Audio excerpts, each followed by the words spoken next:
Nous voici venus maintenant à la partie comment créer sa plantothèque. Donc ça va être un peu plus concret pour vous, bien que vous allez voir quand même que pas mal de choses dont on a parlé en agroécologie vont pas forcément être utilisées là, parce que on est sur des plantes, qui vont rester en place à un certain endroit. Il n'y aura pas de rotation de culture comme en maraîchage, il n'y aura pas de succession entre plusieurs plantes comme en maraîchage. Là, une fois que vous aurez créé votre plantothèque, les choses ne devraient pas trop bouger. On va donc voir un peu ce qui est important pour vous en tant que groupe, en tant que porteur de projet, ce qui est important à vous de déblayer un peu avant de commencer, toutes les informations que vous allez devoir récolter pour pouvoir y voir un peu plus clair sur votre projet. Si vous avez déjà un projet, vous avez a priori probablement déjà un site. Donc on va voir ce qui est important de regarder avant de commencer, avant de mettre vraiment la main à la pâte, voir ce qui est important de connaître de votre site. Voilà, et puis alors ce qui est quand même très très important, c'est que vous entamez un projet qui se veut collectif, et il va falloir être, être sûr de votre groupe, c'est-à-dire que il va falloir que tous les membres de votre collectif soient impliqués, et il va y avoir une grosse phase de concertation tout au long du projet. Voilà, parce que pour que votre plantothèque dure dans le temps, il va falloir organiser un peu les forces de travail pour que tout ça fonctionne bien. Et puis bien sûr que tout le monde soit d'accord avec le design, avec le projet. Parce que si vous arrivez à un point où certains ne sont pas d'accord, alors vous allez probablement perdre des motivés et de la motivation pour tout le groupe. Donc cet aspect projet collectif, moi je vais pas en parler, mais c'est toutes ces questions de dynamique de groupe qui sont très très importantes, qu'il faut vraiment pas négliger. Voilà, donc là ce qu'on va voir a priori, c'est-à-dire en amont de votre projet, c'est que pour créer une plantothèque, il va falloir que vous déterminiez quelle vision vous avez de la plantothèque, c'est-à-dire comment vous l'imaginez à 5 ans, à 10 ans, comment vous la ferez vivre, à quoi elle servira, quels moyens humains vous avez et vous aurez au fil du temps. Quel design, donc là on arrive vraiment sur un schéma ou sur le terrain, comment on va disposer les choses, quels éléments on va mettre, voilà, comment on va disposer les choses. Le design, c'est la conception. Et puis le matériel dont vous aurez besoin pour démarrer. Donc là aussi c'est sur du concret, avant de se lancer, ce dont vous aurez besoin. Alors sur la vision que vous avez de la plantothèque, ou que vous aurez de la plantothèque, donc encore une fois, comme on est sur un projet collectif, il faut que ce soit une question à laquelle vous répondiez collectivement, que vous soyez tous d'accord, après concertation, après débriefing, après une réunion, que vous ayez tous la même vision, la même idée de ce que va être votre plantothèque dans 5 ans, dans 10 ans. Voilà, pour que vous marchiez tous ensemble dans la même direction en fait. C'est vraiment la base de projets collectifs. Il faut que vous soyez dès le départ tous d'accord. S'il y a des incompréhensions, s'il y en a qui ont des idées mais qui ne sont pas suivies par d'autres, il peut y avoir des frustrations, mais après, peu importe que les gens aient des idées différentes, il faut qu'à l'issue de ce travail collectif, vous en ressortiez avec une vision qui corresponde à tout le monde, que tout le monde soit d'accord là-dessus. Donc ça, encore une fois, c'est vraiment une démarche collective et d'animation. Ça peut prendre un certain temps, hein. Je pense aussi que le choix du site peut être aussi quelque chose qui peut être sujet à discussion et qui nécessite d'en passer par là, par de la concertation à plusieurs. Là, ce qui est important, c'est que donc une plantothèque médicinale, le premier objectif qu'elle doit remplir, c'est un objectif de pédagogie. Ça veut dire que les plantes médicinales doivent être à portée de tous et doivent pouvoir être expliquées, entre guillemets, par une signalétique précise. Ça, c'est vraiment le premier objectif, c'est le porter à connaissance. Et le porter à connaissance de la plante, et surtout et surtout, et aussi de son usage, donc de son usage traditionnel, culturel dans la Caraïbe.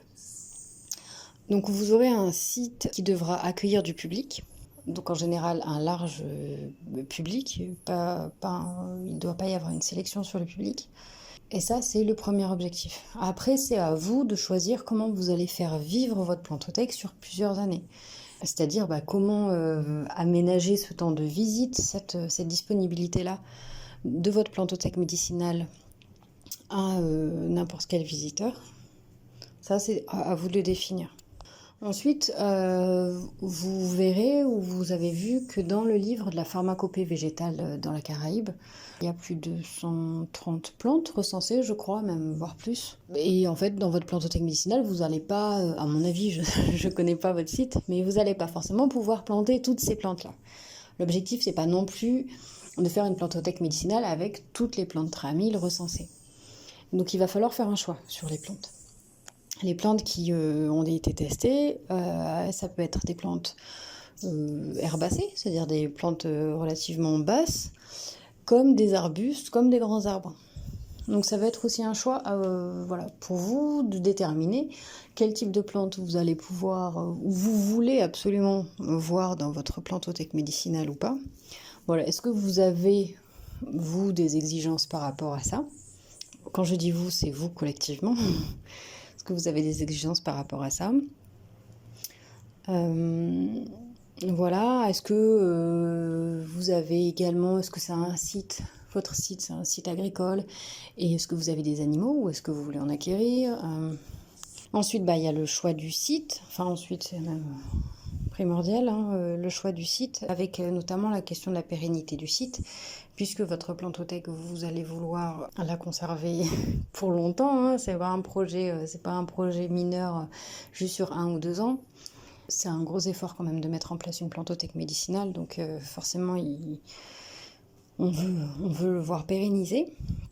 Et du coup, la première des choses pour pérenniser votre projet, c'est d'être sûr que votre site va devenir par exemple constructible ou n'est pas destiné à un autre usage. Voilà, et enfin, définir la vision que vous avez de votre plantothèque, c'est définir comment vous allez la faire vivre, donc quel projet vous allez mettre en place autour de la plantothèque médicinale pour la faire connaître et pour amener le visiteur à s'imprégner du lieu et à en tirer quelque chose de tout ça. Donc il y a un vrai projet pédagogique autour d'une plantothèque médicinale qui est bon de déterminer collectivement en amont du projet. Que vous retrouviez pas avec un terrain planté de plein de plantes médicinales et puis voilà, de ne pas le faire vivre en fait, que ce soit fermé entre guillemets parce que personne ne le connaît et personne n'en a entendu parler. Donc là, il y aura aussi un important travail de réseau sur le terrain, voilà, pour faire connaître, pour donner envie aux gens de visiter ce lieu. Et du coup, pour répondre à l'objectif premier qui est de faire renouer la population caribéenne aux usages traditionnels liés aux plantes médicinales. Donc ce qui est bien de faire également en amont du projet, avant de démarrer quoi que ce soit sur le terrain, c'est de poser tout ça par écrit, finalement, pour avoir une trace, que les nouvelles personnes qui intégreraient le projet après puissent comprendre ce qui avait été dit, ce qui avait été déterminé à la naissance du projet.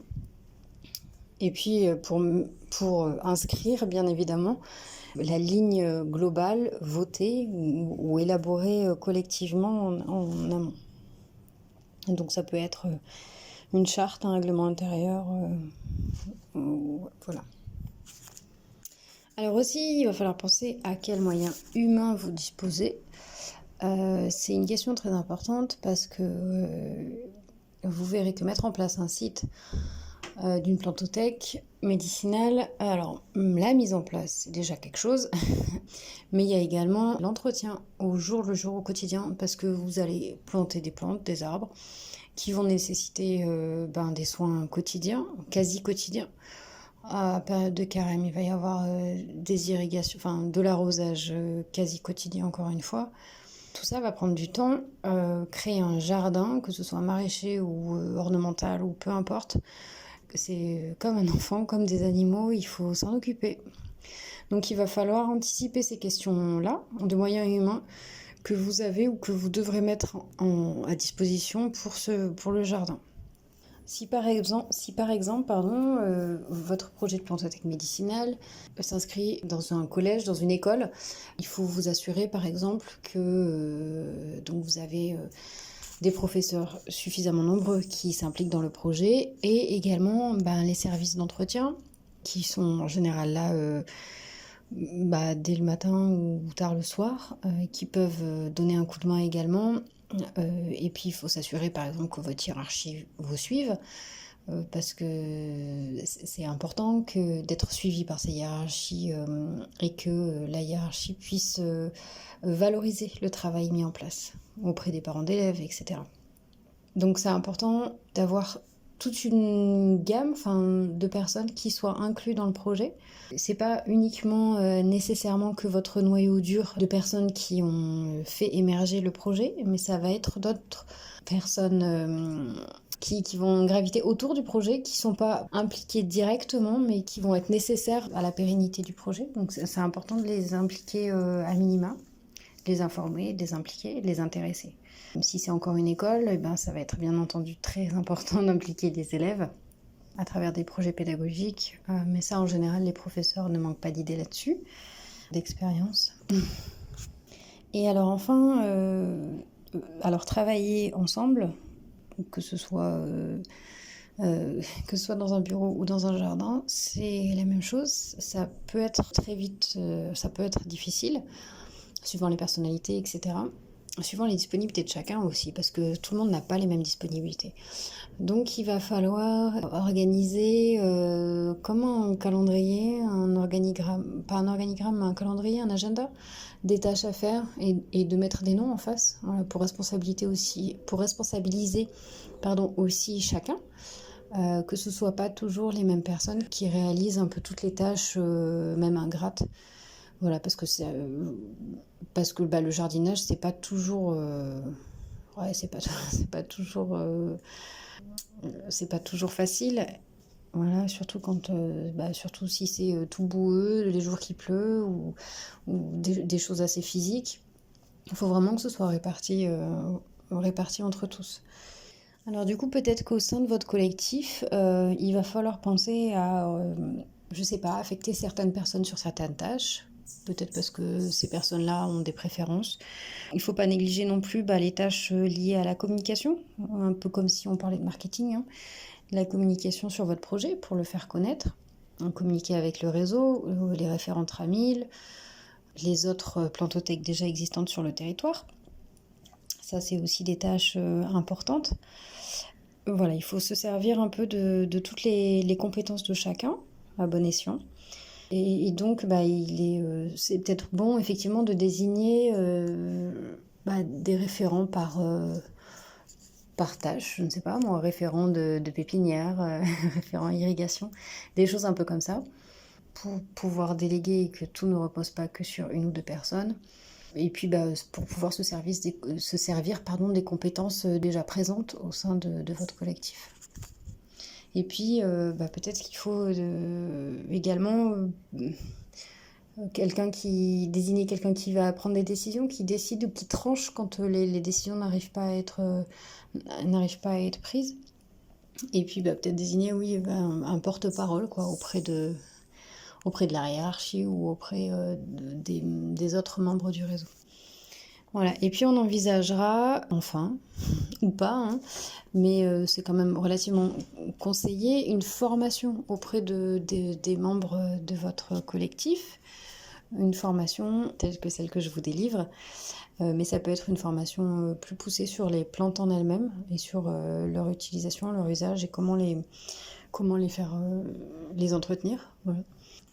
Voilà, finalement, les aspects humains ça devraient vous prendre pas mal de temps avant même de passer aux choses sérieuses, avant même de passer sur le terrain. Surtout si votre collectif surtout si vous avez de nombreuses personnes dans votre collectif. Voilà. Alors, plus vous êtes nombreux et plus ça avancera vite, mais il y aura une plus longue phase de démarrage. Voilà, ce sera du diesel hein, pour s'y mettre. Voilà. Mais c'est vraiment important hein, de savoir mobiliser les personnes, de savoir les rendre, les valoriser, que tout le monde se sente impliqué et que finalement il n'y ait pas du travail accompli pour rien ou que les choses ne tournent pas un peu en rond ou en boucle. Il faut vraiment avoir cette dynamique collective-là et quitte à être accompagné par, je sais pas, un animateur spécifique pour que les choses avancent. Il faut vraiment qu'il y ait cette dynamique collective où les choses s'organisent petit à petit, mais s'organisent vraiment pour pas perdre de temps dans des discussions qui n'en finissent pas. Voilà. Alors maintenant que vous êtes mis tous d'accord sur la vision que vous avez de votre projet, sur l'organisation en interne, qui fait quoi, qui a le temps pour quoi, combien de jours par semaine, etc. Vous allez devoir élaborer ensemble comment aménager le site dont vous disposez. Alors j'ai passé sur le choix du site en espérant que vous soyez tous mis d'accord sur un site. Un site doit être, je dirais que le premier critère pour une plantothèque médicinale, c'est qu'il doit être accessible au plus grand nombre. Donc il ne faut pas que ce soit un haut de colline où il faut marcher 1 heure de randonnée. Voilà la première des choses. Ça pourrait être, il ne faut pas que ce soit au milieu de l'autoroute, un rond-point au milieu de nulle part. Il faut que ce soit un site accessible au plus grand nombre. C'est le premier critère. Après, puisque ça peut être une cour d'école bétonnée, on peut bien faire des plantothèques médicinales hors sol. Ça peut être un bout de jardin, ça peut être des plates-bandes en bordure de bâtiments publics. Voilà. Normalement, si votre site est accessible, c'est déjà un bon critère. Donc maintenant, il va falloir organiser, se mettre d'accord tous ensemble sur quel design vous allez faire sur votre site. Quel design, ça veut dire comment organiser les choses sur vos 25 mètres carrés ou sur vos 500 mètres carrés, je ne sais pas. Comment vous allez organiser les choses les unes à côté des autres pour que tout fonctionne au mieux et que tout réponde le plus possible aux critères agroécologiques, à des critères agroécologiques, pardon. Donc la première des choses pour vous, ça va être d'observer le comportement de votre site. Alors, quand on parle de comportement d'un site, c'est par rapport aux caractéristiques naturelles, d'ensoleillement, du vent, de type de sol, etc. Donc là, ça va être une phase amont qui va être assez importante encore une fois et qui peut prendre un certain temps.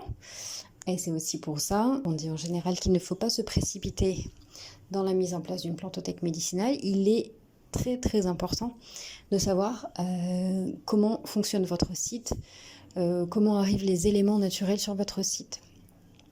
En fait, en agroécologie, on l'a vu, hein, puisqu'on essaie de reproduire les cycles de la nature, il faut que vous, sur votre terrain, vous sachiez comment interagissent tous ces éléments naturels-là. Si vous êtes dans un couloir à cyclone, vous n'allez pas avoir le même design que dans une cuvette, plutôt abritée. En Martinique, vous n'allez pas avoir forcément le même design aux Mornes Rouges qu'à Sainte-Anne où c'est sec, parce que le climat est très sec. Donc il va falloir vraiment observer votre site pour déterminer ce qui va correspondre vraiment localement, plus précisément aux caractéristiques de votre site. C'est aussi pour ça qu'en agroécologie, on n'a pas des grandes recettes toutes faites. Chaque projet va être différent. Et c'est à vous de le designer en fonction des caractéristiques spécifiques de votre site. Alors la première caractéristique de votre site que vous allez observer, c'est l'ensoleillement. Si votre site est logé entre 2 ou 3 immeubles, là, des grands murs, avec des grands murs de chaque côté, vous allez sûrement avoir pas mal d'ombre sur votre terrain. Donc là, votre but à vous, c'est d'observer quelle zone de votre terrain va être tout le temps au soleil, quelle zone va être au soleil le matin, à l'ombre l'après-midi, quelle zone va être tout le temps à l'ombre. Ça va un peu déterminer déterminer quel type de plante vous allez pouvoir mettre. Et puis, ça va sûrement vous faire dire également si le sol va être séchant ou plutôt humide. Et du coup, quel type de plante mettre. L'ensoleillement va être aussi changeant au cours de l'année, puisque donc on est en hémisphère nord. Donc en décembre, on est en solstice d'hiver, avec des jours les plus courts et la nuit la plus longue. Et le soleil pardon, est plus rasant et moins en hauteur. Donc on aura aussi une exposition différente. Donc entre juin et décembre, l'exposition va être également différente. Donc c'est intéressant à analyser ça également, sur la part ombre et au soleil. Ensuite, la deuxième caractéristique, il n'y a pas vraiment d'ordre, mais c'est la direction du vent dominant. C'est quand même assez important ici sur les îles de la Caraïbe. Alors en général, on a un vent des Alizés là, qui nous arrive côté est, sud-est. Mais côté Caraïbes, ça va être différent. Et puis, ça peut être différent. Et puis le relief peut faire qu'on a des vents d'orientation différentes. Ça va être important d'observer la direction du vent qui arrive sur votre terrain parce que d'une part, ça peut apporter, ça peut être la cause ou la conséquence, bref, de cyclones. Et du coup, si vous êtes dans un couloir à vent, est-ce que vous allez mettre des grands arbres comme ça qui risquent de tout de tomber et de tout détruire en dessous? Voilà, c'est une question aussi. Si vous avez du vent régulièrement également, sachez que le vent dessèche le sol et dessèche, c'est un stress pour la plante, un stress hydrique, ça dessèche les plantes. Donc ça veut dire que si vous avez beaucoup de vent, vous aurez fatalement plus d'arrosage à faire. Donc c'est important de voir dans quelle direction va le vent, parce que vous pouvez en fait, si vous avez justement, si vous êtes dans un couloir à vent, etc., vous pouvez également réaliser des aménagements pour barrer le vent. Donc on dit qu'on met en place des haies brise-vent. Voilà, avec plus ou moins de perméabilité de ces haies, mais ça peut être envisageable. C'est pour ça qu'on cherche à caractériser vraiment votre site, connaître un peu les enjeux, les forces et les faiblesses, pour voir s'il y a des aménagements spécifiques à faire après. C'est ça qu'on cherche. Ensuite, il y a la pente. Est-ce que votre terrain est plutôt plat? Est-ce qu'il y a de la pente? S'il y a de la pente, ça peut être plus ou moins intéressant. Bon, si c'est une pente à 45 degrés, c'est pas la peine. Là, au niveau accès au grand public, c'est pas terrible. Bien qu'on puisse la terrasser, mais du coup, si on la terrasse, si on réalise des terrasses, ça veut dire qu'il va y avoir il va falloir faire venir des tractopelles, des mini-pelles qui vont avoir un coût financier assez important. Par contre, une pente peut être intéressante parce que ça crée un milieu avec des caractéristiques de sol différentes. Oui.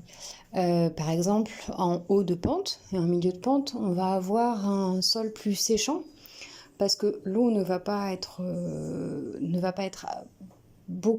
toute l'eau ne va pas être absorbée sur le sol puisque une partie de l'eau va ruisseler vers le bas. Donc il y aura moins d'eau qui va atteindre la pente. Et la pente peut être plus exposée au soleil et donc plus séchante. Et à contrario, le bas de pente est un lieu plus humide et donc plus froid ou qui se réchauffe plus lentement, on va dire. D'autant plus que quand les fortes pluies arrivent sur la pente, donc il n'y a pas que l'eau qui s'écoule le long de la pente, il y a également tout ce qui est issu de l'érosion, c'est-à-dire que l'eau va charrier des molécules de terre et les quelques premiers centimètres, peut-être le premier centimètre de surface du sol, donc toute la couche d'humus, la plus riche, à la surface du sol. Si le sol n'est pas couvert, tout ça c'est entraîné par les pluies. Et du coup, il y aura cette accumulation-là de bon sol, entre guillemets, en bas de pente. Donc en bas de pente, on va avoir un sol plus riche, plus humide et plus frais, on dit. Voilà. Donc la pente, ça peut avoir ces avantages-là, c'est-à-dire que sur un espace relativement petit, on va avoir plusieurs microclimats. Voilà, ensuite c'est d'observer sur votre site la quantité de pluie, la pluviométrie qui tombe. Bon, ça s'observe pas, ça se calcule avec des cumuls de pluie, mais il y a une carte de la Martinique qui montre globalement les cumuls de pluie à l'année de ce que vous avez. Donc vous le savez bien, hein, au Morne Rouge, au pied de la montagne Pelée, il y a au moins 5000 mm par an, alors qu'à Sainte-Anne, on est plus de l'ordre de 1500. Du coup, il n'y aura pas forcément les mêmes aménagements à réaliser sur votre site. Par exemple, à Sainte-Anne, dans le sud ou dans des milieux un peu plus secs, on va peut-être miser plus sur du stockage des eaux de pluie pour s'assurer d'avoir suffisamment d'eau disponible pour l'irrigation au moment de la saison sèche. Alors que sur des zones très arrosées, comme au pied de la Pelée, et puis c'est des milieux humides aussi. On va peut-être plus favoriser des aménagements avec des drainages. On va réaliser des écoulements d'eau de pluie. Donc on va un peu creuser la terre et réaliser des plantations plutôt sur des buts qui vont un peu plus rapidement sécher pour pas que les racines soient trop dans l'eau, quoi. Donc voilà, ces caractéristiques-là déterminent des aménagements spécifiques. Ensuite, il va y avoir la qualité de votre sol et les types de sol. Donc, ce qui est recommandé dans un premier temps pour vous, c'est de faire une analyse de sol, savoir si vous avez de la chlordécone ou pas. Voilà. Et puis, si vous en avez, à quel taux, et est-ce que du coup, ça veut dire envisager de faire des cultures hors sol. Donc, ça va être à vous de déterminer ça, sachant que on va pas avoir des plantes alimentaires, parce que c'est pas du maraîchage, par contre, c'est des plantes médicinales quand même. Donc avec un usage alimentaire quand même.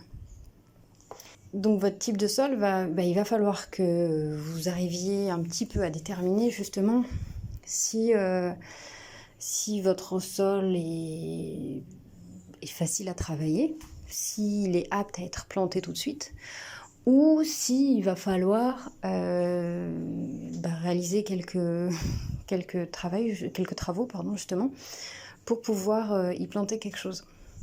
Donc là, je crois, je vous avais déjà dit, il suffit de prendre une bêche, de faire un trou. Il suffit. Alors faites ça pas pendant le carême, mais quand le sol est un peu humide. Vous n'êtes pas... c'est pas nécessaire de faire un trou de 1 mètre carré de surface. Hein. Il faut juste essayer de voir jusqu'à quelle profondeur vous pouvez descendre. Et si vous constatez des changements de couleur dans le sol, quand plus vous creusez, plus profond vous creusez, et normalement les changements de couleur doivent apparaître. Ça veut dire que normalement à la surface on a un petit peu, sur des sols sains naturels, hein, sur la surface on a une toute petite couche un peu plus foncée, plutôt marron foncé noir, et puis après ça s'éclaircit un peu ici avec un peu orange, quoi. Et ensuite on atteint la roche-mère, ou alors on l'atteint vite ou on l'atteint pas vite, ça dépend de la profondeur des sols. On a aussi quand même des sols un peu pas forcément orange, assez grumeleux, assez léger, marron. Bon, en fait ça dépend des secteurs de la Martinique. Donc vous allez voir quelle profondeur a votre sol, et du coup si ça va être favorable de planter des arbres ou pas. Si votre sol il est 15 cm de profondeur, vous n'allez pas mettre des arbres. Si votre sol vous voyez que vous pouvez creuser encore et encore, et que vous êtes à 50 cm et que vous n'avez pas atteint le fond, oui, là vous pourrez mettre des arbres. Qu'est-ce qu'il y a à dire sur les sols ? Si vous avez... donc là, il va falloir mettre les mains à la terre pour identifier quelle texture, quelle structure vous avez du sol. Si quand donc vous creusez à la bêche et puis vous remontez un peu de terre et vous voyez que c'est très compact, ou alors que plutôt les mottes se cassent, sont plutôt friables. Alors je dirais que si c'est plutôt friable, c'est assez favorable à la plantation en direct aussi. Voilà. Que si c'est très compact, peut-être que, au moment de la plantation, si vous plantez des arbres, il va falloir ramener du compost. Voilà. pour que dans un premier temps, les racines se sentent à l'aise, confortables. Si vous mettez l'arbre directement dans cette chose un peu compacte là, ça va être un peu difficile pour les racines d'explorer le milieu. Donc vous mettez pas toutes les chances de votre côté pour la reprise de l'arbre, quoi. Si à contrario vous avez un sol sableux, là, très fin, très sableux, alors là vous allez vous dire que ça va être très séchant, que ça va pas garder l'eau parce que le sable filtre, du coup il va falloir arroser souvent. Donc votre premier objectif à vous, quand vous planterez là-dedans, ça va être d'apporter du compost, d'apporter de la matière organique, puisque, encore une fois, la matière organique, c'est une éponge, ça garde l'eau. Donc il va falloir préparer ce sol pour être un peu plus apte à accueillir vos plantes. Donc globalement, on va définir trois situations qui vont un peu déterminer quel design vous allez établir. La première des situations, c'est votre sol est pollué, chlordéconé, ou des pollutions chimiques, industrielles, pardon. Ou alors, votre sol, c'est une cour d'école bétonnée. Vous avez tout simplement pas d'endroit pour planter. Alors dans ces cas-là, vous allez faire des cultures hors sol. À l'aide de jardinières, de pots, de bacs, de cultures, jardins verticaux, pardon. On peut très bien adapter ces types de modèles-là pour une plantothèque médicinale parce que, justement, dans les 130 et quelques plantes, il y a pas mal de plantes herbacées, basses, qui supportent très bien la culture en pot. Donc ça, c'est tout à fait faisable. Donc ça, c'est le premier cas. Vous n'avez pas de sol ou un sol pollué. Le deuxième cas, ça va être que vous avez effectivement un sol, mais il ne va pas être apte tout de suite à accueillir des plantes. Donc là, il y a encore plusieurs options qui s'offrent à vous. C'est soit vous accordez du temps pour travailler le sol. S'accorder du temps, ça veut dire plusieurs mois, voire plusieurs années même, plutôt. Au moins l'ordre d'un an. Pour que le sol se forme, pour que vous constituiez un peu plus de sol de bonne qualité avec des matières organiques un peu plus conséquentes. Et alors là, peut-être qu'au bout d'un an ou 2 ans, vous pourrez vous dire on plante en pleine terre. Donc ça, c'est pour les sols avec une texture pas évidente, une texture très argileuse par exemple. Ou alors un sol très sableux qui ne va pas être favorable à certaines cultures. Donc voilà, là dans ce cas-là, votre objectif à vous, c'est d'abord de constituer un sol et ensuite de vous donner le temps de planter. Ça, c'est vraiment quand vous avez du temps. Et je sais que sur les projets de plantothèque médicinale, généralement, vous n'avez pas ce temps. Donc l'autre option qui est envisagée, si vous avez des sols très argileux ou très sableux, ou même des sols pas très profonds justement, c'est 10-15 cm de sol et puis après vous atteignez la roche-mère. Alors ça c'est de ce que j'ai remarqué, c'est assez courant autour des bâtiments en ville, où on n'a pas une grosse épaisseur de sol. Donc là, ce que vous pouvez faire, c'est, il faut les moyens financiers pour avoir de la matière première, c'est faire des gros apports de compost ou de prêt à planter ou de compost mélangé à de la terre végétale.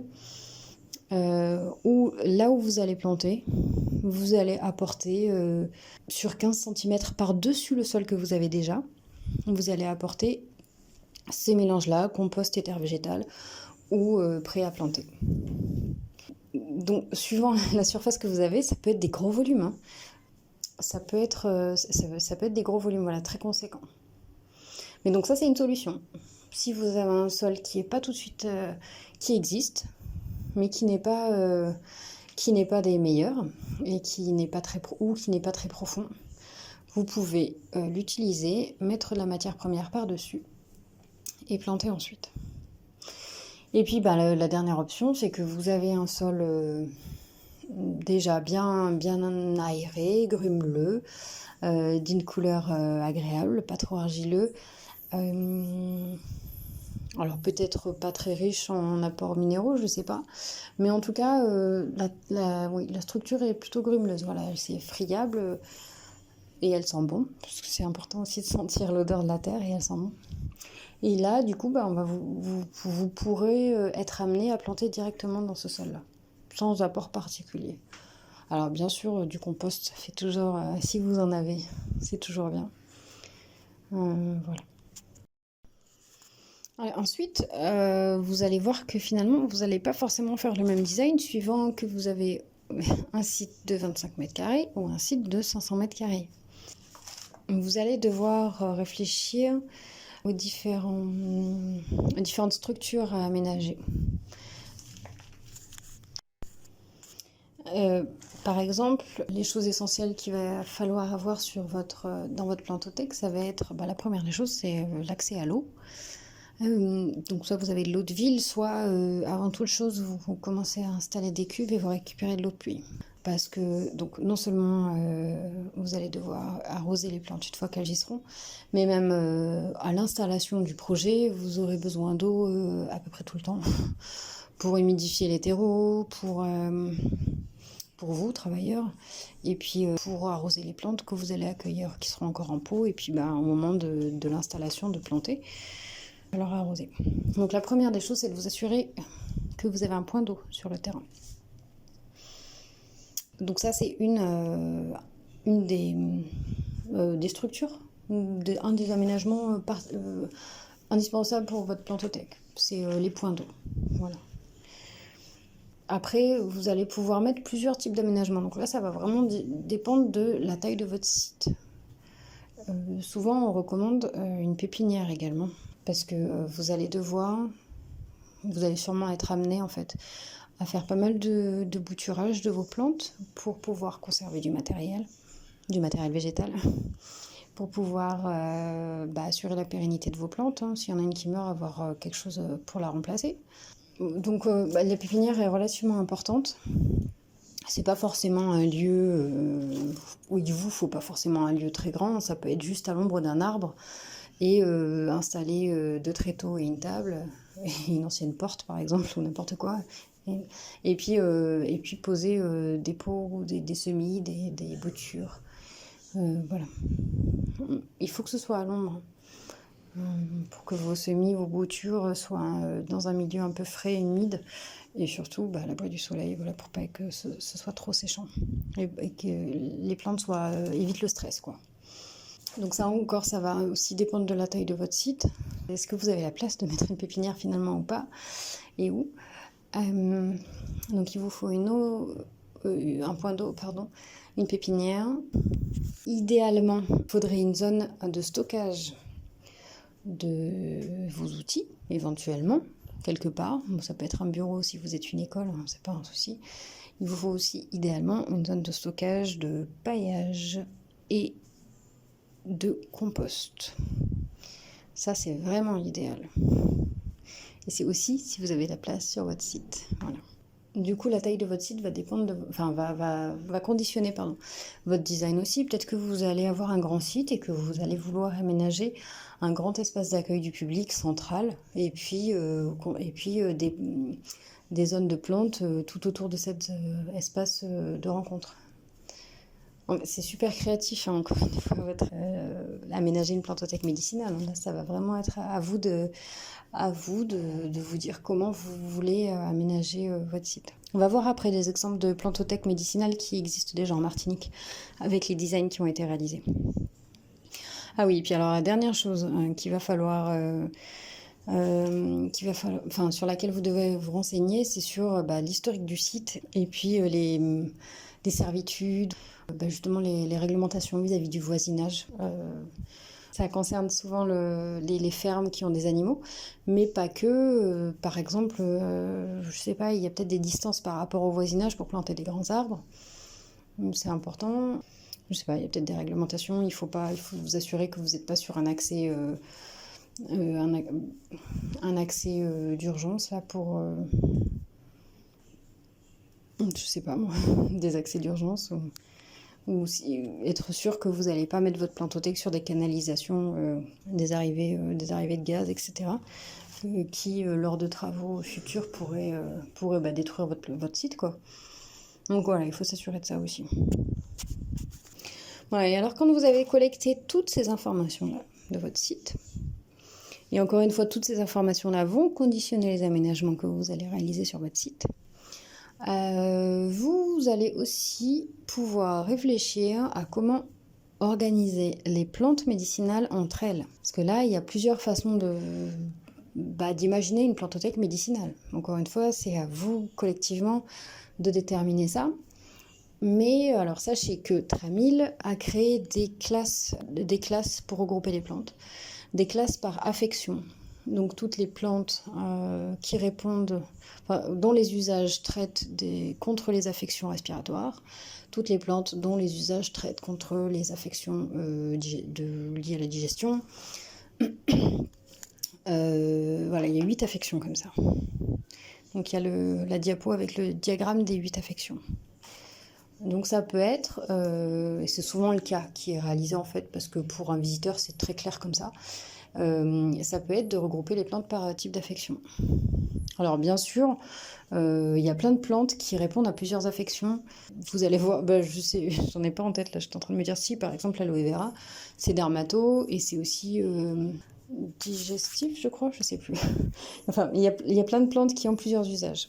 Alors après, à vous de voir si vous voulez les mettre que dans un seul usage, que dans une seule affection, ou dans plusieurs.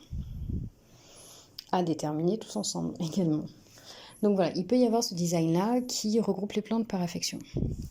Mais il n'y a pas que ce design-là qui existe, parce que par exemple, vous pouvez être sur un site qui est déjà arboré. Je sais pas moi, imaginons que vous êtes gestionnaire d'un jardin botanique. Et donc, il y a déjà pas mal de plantes là. Alors, peut-être que vous n'avez pas beaucoup de place pour planter les plantes et que vous n'allez pas pouvoir avoir cette possibilité-là, les regrouper par affection. Et du coup, vous pouvez les positionner au gré de la promenade, sans regroupement particulier. Mais alors là, du coup, la signalétique est d'autant plus importante.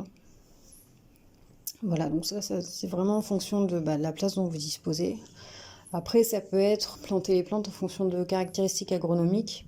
Ça veut dire que les zones très très séchantes de votre terrain vont accueillir un certain type de plantes. Et les zones plus humides de votre terrain vont accueillir d'autres plantes. Sans regroupement par affection, mais c'est juste sur des critères agronomiques. Alors maintenant, voyons des exemples en images de plantothèques médicinales qui ont été réalisées en Martinique. C'est quelques dernières années là. Donc en premier lieu, c'est la plantothèque médicinale réalisée à l'écolieu de Tivoli, à Fort-de-France, qui a été réalisée sur un design en forme de mandala, avec 9 zones à planter. Donc là, les plantes ont été réparties comme sur le diagramme de Tramil, suivant les 8 affections.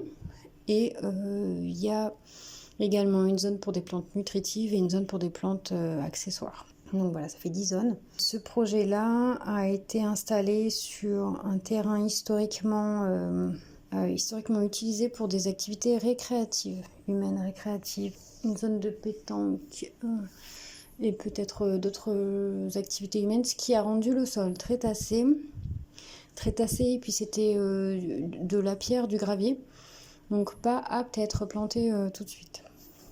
Donc pour aménager le site, les équipes ont commencé avec la débroussailleuse pour nettoyer les herbes hautes, puisque les herbes n'étaient pas des herbes de Guinée très envahissantes.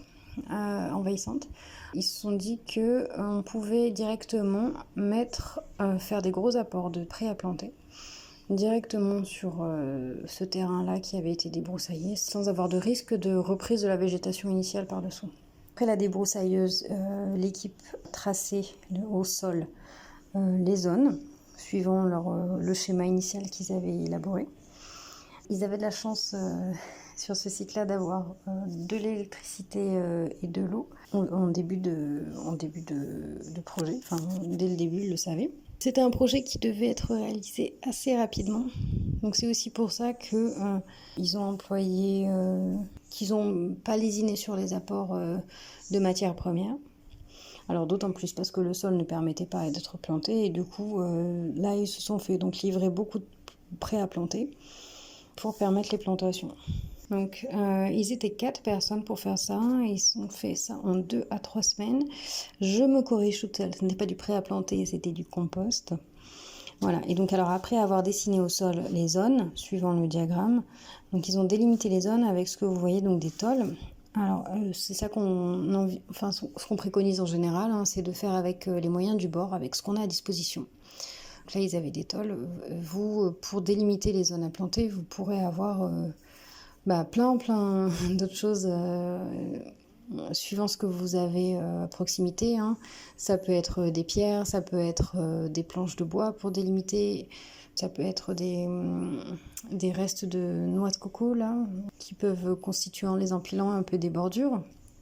Ça peut être des matériaux de recyclage, hein, moi j'ai déjà vu dans des jardins des bouteilles de bière renversées, enfin des bouteilles en verre, pardon, renversées la tête en bas et un peu enfoncées dans le sol.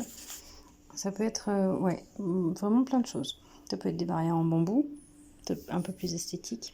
Voilà. Donc, ils ont délimité ces zones-là à planter et puis ils ont rempli les zones de compost. Donc, vous voyez qu'il y a quand même une épaisseur de, je sais pas moi, 25 cm à peu près de compost qui fait que ça étouffe la végétation initialement présente et que ça va compenser l'absence de sol dessous dans un premier temps pour les plantes. Donc ça, c'est vraiment au moment d'installation, parce qu'après, l'entretien va être différent. Si on veut assurer la fertilité du sol, il va falloir faire des apports réguliers de matière organique pour alimenter et constituer un sol pérenne, qui soit durable. Donc vous voyez la dernière photo qui est une prise de vue latérale de la plantothèque, donc en forme de rond, de camembert. Avec, on devine tout l'étiquetage là, au pied de chaque plante. Donc ça c'est aussi important, c'est d'envisager quelle signalétique vous allez mettre en place. Alors le PNRM, le Parc naturel régional de Martinique, a réalisé des étiquettes de la signalétique protégée contre la pluie, la plastifiée, qui pourra être utilisée pour les projets qui sont accompagnés par le PNRM, pour un certain nombre de plantes. Oui. Il y a un grand nombre d'étiquettes déjà réalisées. Donc cette histoire de signalétique est très importante puisque je rappelle encore que c'est une plantothèque médicinale qui a pour but le porter à connaissance auprès du grand public. Donc il faut que la signalétique donne envie d'apprendre un peu plus sur la plante et sur ses usages. Voilà, et donc la dernière image là pour l'écolieu de Tivoli, vous voyez les chemins d'accès qui sont, alors en fait le point d'eau pour arroser la plantothèque était central, il est toujours là, et central, du coup un point d'eau central, et souvent on a quand même pas mal de flaques, et plus le fait que le sol était très compact puisque c'était une activité humaine et que donc il n'absorbe pas l'eau, donc on avait rapidement des zones très très vite inondées. Donc il a été mis en place ponctuellement des zones de caillebotis, enfin un chemin en caillebotis, un peu en caillebotis en utilisant des palettes. Voilà, ressource gratuite et très très abondante. Une autre chose à vous préciser là pour cet exemple de l'écolieu de Tivoli, c'est que toutes les plantes ont été donc classées par affection et on a mélangé les plantes herbacées, les plantes grimpantes, les plantes arbustives et les grands arbres ensemble à des distances relativement faibles. Tout est assez serré. C'est pas des distances que l'on retrouve à l'état naturel. Là, on a vraiment densifié volontairement parce que on avait ce schéma-là avec cette taille-là de site, donc un site relativement réduit, et ça va nous obliger à, puisque c'est une zone dense, ça va nous obliger à s'assurer que la fertilité du sol soit toujours assez élevée pour permettre à toutes ces plantes-là, à un grand nombre de plantes, parce qu'elles sont vraiment très nombreuses, de pouvoir réaliser leur croissance normalement et qu'il n'y ait pas de compétition. Ensuite, donc le deuxième exemple en image, c'est l'exemple de la plantothèque médicinale qui a été réalisée sur le site du PNRM, du Parc naturel régional de Martinique, à Fort-de-France également. Donc ce projet-là, la mise en place concrète s'est réalisée sur une semaine. Alors avant la semaine, il y a eu plusieurs visites du site pour établir un peu justement quel site serait le plus favorable à accueillir une plantothèque médicinale, puis les caractéristiques, donc orientation, direction du vent, etc. Après cela, il y a eu 2 jours de formation en salle sur l'agroécologie, sur le réseau Tramil et puis pour affiner un peu le projet, le design. Et après, il y a eu la mise en place, alors avec, donc sur 3 jours, avec 4 employés de l'association de Ipiranga et au moins une dizaine de personnes d'un chantier d'insertion. Donc vous voyez qu'il y avait de la main d'œuvre et ça a été réalisé du coup en 3 jours. Alors les caractéristiques du site, donc c'est une bordure de bâtiments, vous voyez sur certaines photos, qui étaient déjà plantées, donc soit des cocotiers, soit des plantes ornementales. Et l'idée, c'était de réaliser des zones par affection. Ils ont choisi de regrouper les plantes par affection, donc de définir des zones par affection entre ces plantes déjà existantes. Il n'était pas question de faire tomber des arbres ou quoi. Donc l'espace était relativement restreint. Il a été choisi. Alors du coup, le sol était pas profond. Alors il y avait un peu plus de sol que pour l'exemple de Tivoli, mais on était à 10 cm de sol, quoi. Et puis après, on trouvait le tuf là, la roche blanche. Voilà, de tuf où les racines ne peuvent pas aller beaucoup plus bas. Donc il a été choisi là aussi d'apporter du compost par-dessus l'herbe déjà présente à une grosse épaisseur, pareillement à Tivoli. Là, vous voyez que les zones, ils ont choisi de délimiter des zones avec des planches en bois. Donc, il y a eu un gros travail de dimensionnement, longueur des zones à planter et découpe ensuite des planches. Vous voyez que comme pour Tivoli, on a dessiné au sol, ou là avec des ficelles, les zones à planter pour faire des beaux angles droits quand même. Et puis se représenter un peu l'emprise des espaces et l'emprise du chemin. Et il y a eu aussi une particularité là, c'est qu'ils ont décidé d'appliquer un code couleur, c'est-à-dire que pour chaque affection, on choisit une couleur, alors qui correspond en fait à la couleur qu'il y a sur le diagramme de Tramil. Et du coup, ça permet que, en un coup d'œil, on identifie rapidement, ça c'est la zone pour les plantes liées à la digestion. Là-bas, en bleu, c'est les plantes, qu'on va utiliser pour les affections respiratoires. Là, en rose, pour les affections gynécologiques. Et du coup, en un coup d'œil, on sait où on se trouve en fait. Voilà, donc le chantier d'insertion a permis de découper les planches, de les peindre, de les installer, de remplir donc ces zones à planter avec du compost, d'arroser. On est à côté d'un bâtiment, donc bien sûr il y avait un accès à l'eau. Et ensuite donc de planter les plantes en mettant la signalétique bien précise. Donc sur la photo, on a une vue globale finale de ce qu'est la plantothèque au parc naturel régional. Donc où on est bien le long d'un bâtiment, sur un espace tout en longueur, une espèce de couloir, avec des bacs avec 25-30 cm de compost et du paillage, des plantes intégrées là-dedans, une signalétique bien précise. Alors il y a aussi des arbustes qui ont été plantés, je crois qu'il y a du roucou, il y a des plantes plus ou moins élevées, donc qui dans un premier temps vont utiliser l'espace, utiliser le compost comme point d'ancrage, et qui vont ensuite et dont les racines vont ensuite pénétrer dans les 10 ou 15 cm, je sais plus, de sol en dessous. Le troisième exemple est l'exemple de la plantothèque médicinale d'urgence réalisée par le séminaire Collège Sainte-Marie à Fort-de-France. Là, donc, on est sur l'objectif, l'objectif de l'équipe pédagogique, c'était de réaliser une plantothèque médicinale d'urgence. C'est-à-dire, en fait, ils ont utilisé la liste des plantes d'un petit livret qui avait été fait par Tramil et le PNRM sur une liste restreinte de plantes à utiliser en cas vraiment d'urgence. Et donc c'est cette liste-là de plantes qu'ils ont utilisée. Ils ont également choisi de faire réaliser les plantations dans des bacs hors sol. Alors j'ignore un peu la raison première de ça. Je pense qu'au niveau pédagogique, pour l'équipe enseignante, il était plus agréable de travailler autour de bacs à hauteur d'élèves plutôt que à même le sol. Donc là, chaque bac a été représente une affection, avec encore une fois le code couleur par affection. Vous voyez sur la première photo à gauche qu'il y a également un accès à l'eau parce qu'il y a une cuve de récupération des eaux de pluie liée en gouttière. Il y a également des arbres plantés à même le sol.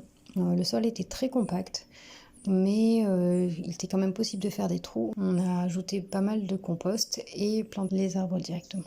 Donc là sur les photos, on a les affections digestives, ORL, respiratoires. Donc là, l'intérêt pour l'équipe pédagogique, c'était aussi de réaliser les plantations par les élèves.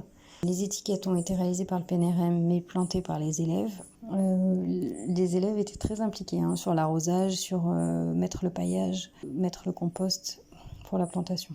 Donc c'était relativement intéressant d'un point de vue pédagogique. Le séminaire collège a également une petite pépinière, c'est sous un arbre, qui implique également les élèves.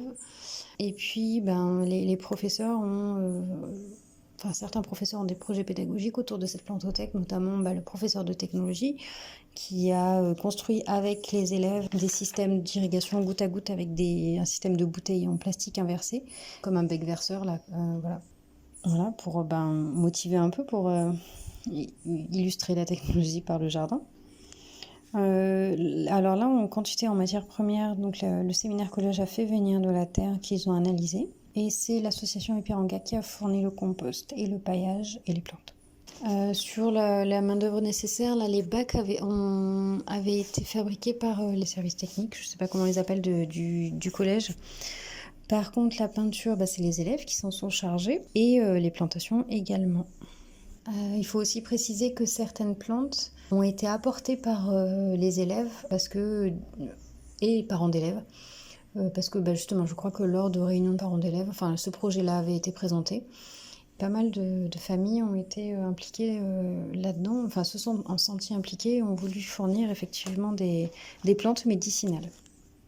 Alors voilà pour les exemples, ils ne sont pas exhaustifs bien sûr, mais du coup ça représente un peu, vous voyez, des exemples de plantation en ajoutant des matières premières, donc compost ou prêt à planter, et puis un exemple de plantation en bac hors sol. Dans ces 3 exemples-là, les plantes ont été regroupées par affection. Voilà. Alors maintenant, quels moyens matériels sont nécessaires à la mise en place d'une plantothèque. Donc vous avez vu que suivant le projet, les moyens ne vont pas être les mêmes, suivant vos ressources. Dans tous les cas, comme je vous ai dit, il est bon d'utiliser des moyens des ressources qu'on a déjà disponibles à disposition, qu'on nous a donné, qu'on nous a fourni ou qu'on a glané à droite à gauche, du matériel de récupération notamment. Alors, grosso modo, ce dont vous avez besoin pour démarrer, c'est le matériel nécessaire à la préparation de votre terrain. Donc là, on avait des cas assez faciles parce que c'est des cas en ville. On n'a pas un terrain en friche ou en broussailles qu'il va falloir nettoyer. À Tivoli, il a fallu un coup de débroussailleuse, mais c'était pas de la grosse broussaille, pardon. Mais vous pouvez être amené à avoir un site vraiment très très sauvage. Il y a plusieurs solutions pour préparer le terrain, parce qu'il y a aussi des moyens mécaniques, typiquement des machines agricoles, de labour. Et là, ça ira relativement vite, et puis vous n'aurez plus rien que de la terre directement à nu. Mais ça peut être aussi du travail collectif, comme propose l'association La Sautée, où en champ, tout le monde se met à travailler à la houe pour préparer le sol. Après, il y a aussi la solution de mettre des animaux qui nettoient le terrain. Mais là encore, ça peut prendre du temps. Voilà, ce ne sera pas immédiat.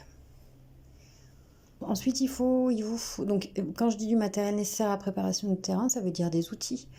Donc on va voir la diapo d'après, il y a un peu une liste récapitulative de matériel qu'il est bon à avoir quand on fait du jardinage en général, donc a fortiori pour une plantothèque. Ensuite, donc, il faut du matériel pour délimiter vos zones à planter. Donc Tivoli, vous avez vu que c'était des matériaux de récup. Pour le PNRM, c'était des planches qu'ils ont achetées. Bon, oui. Voilà, et puis des pots de peinture pour peindre. Et le séminaire collège, c'est des bacs en bois avec du bois acheté. Mais comme je vous ai dit tout à l'heure, ça peut être plein d'autres types de matériaux. Maintenant même à Tivoli, il y a pas mal de limitations qui sont réalisées en bambou, parce que le bambou, ça manque pas en Martinique. Donc c'est aussi envisageable. Il y a aussi des zones où il y a pas mal de pierres, et là vous pouvez utiliser les pierres pour faire des limitations de zones. C'est important de délimiter parce que ça va aussi délimiter votre chemin, et vous voulez pas que les visiteurs piétinent les zones plantées. Donc c'est important cette délimitation-là. Et puis visuellement aussi.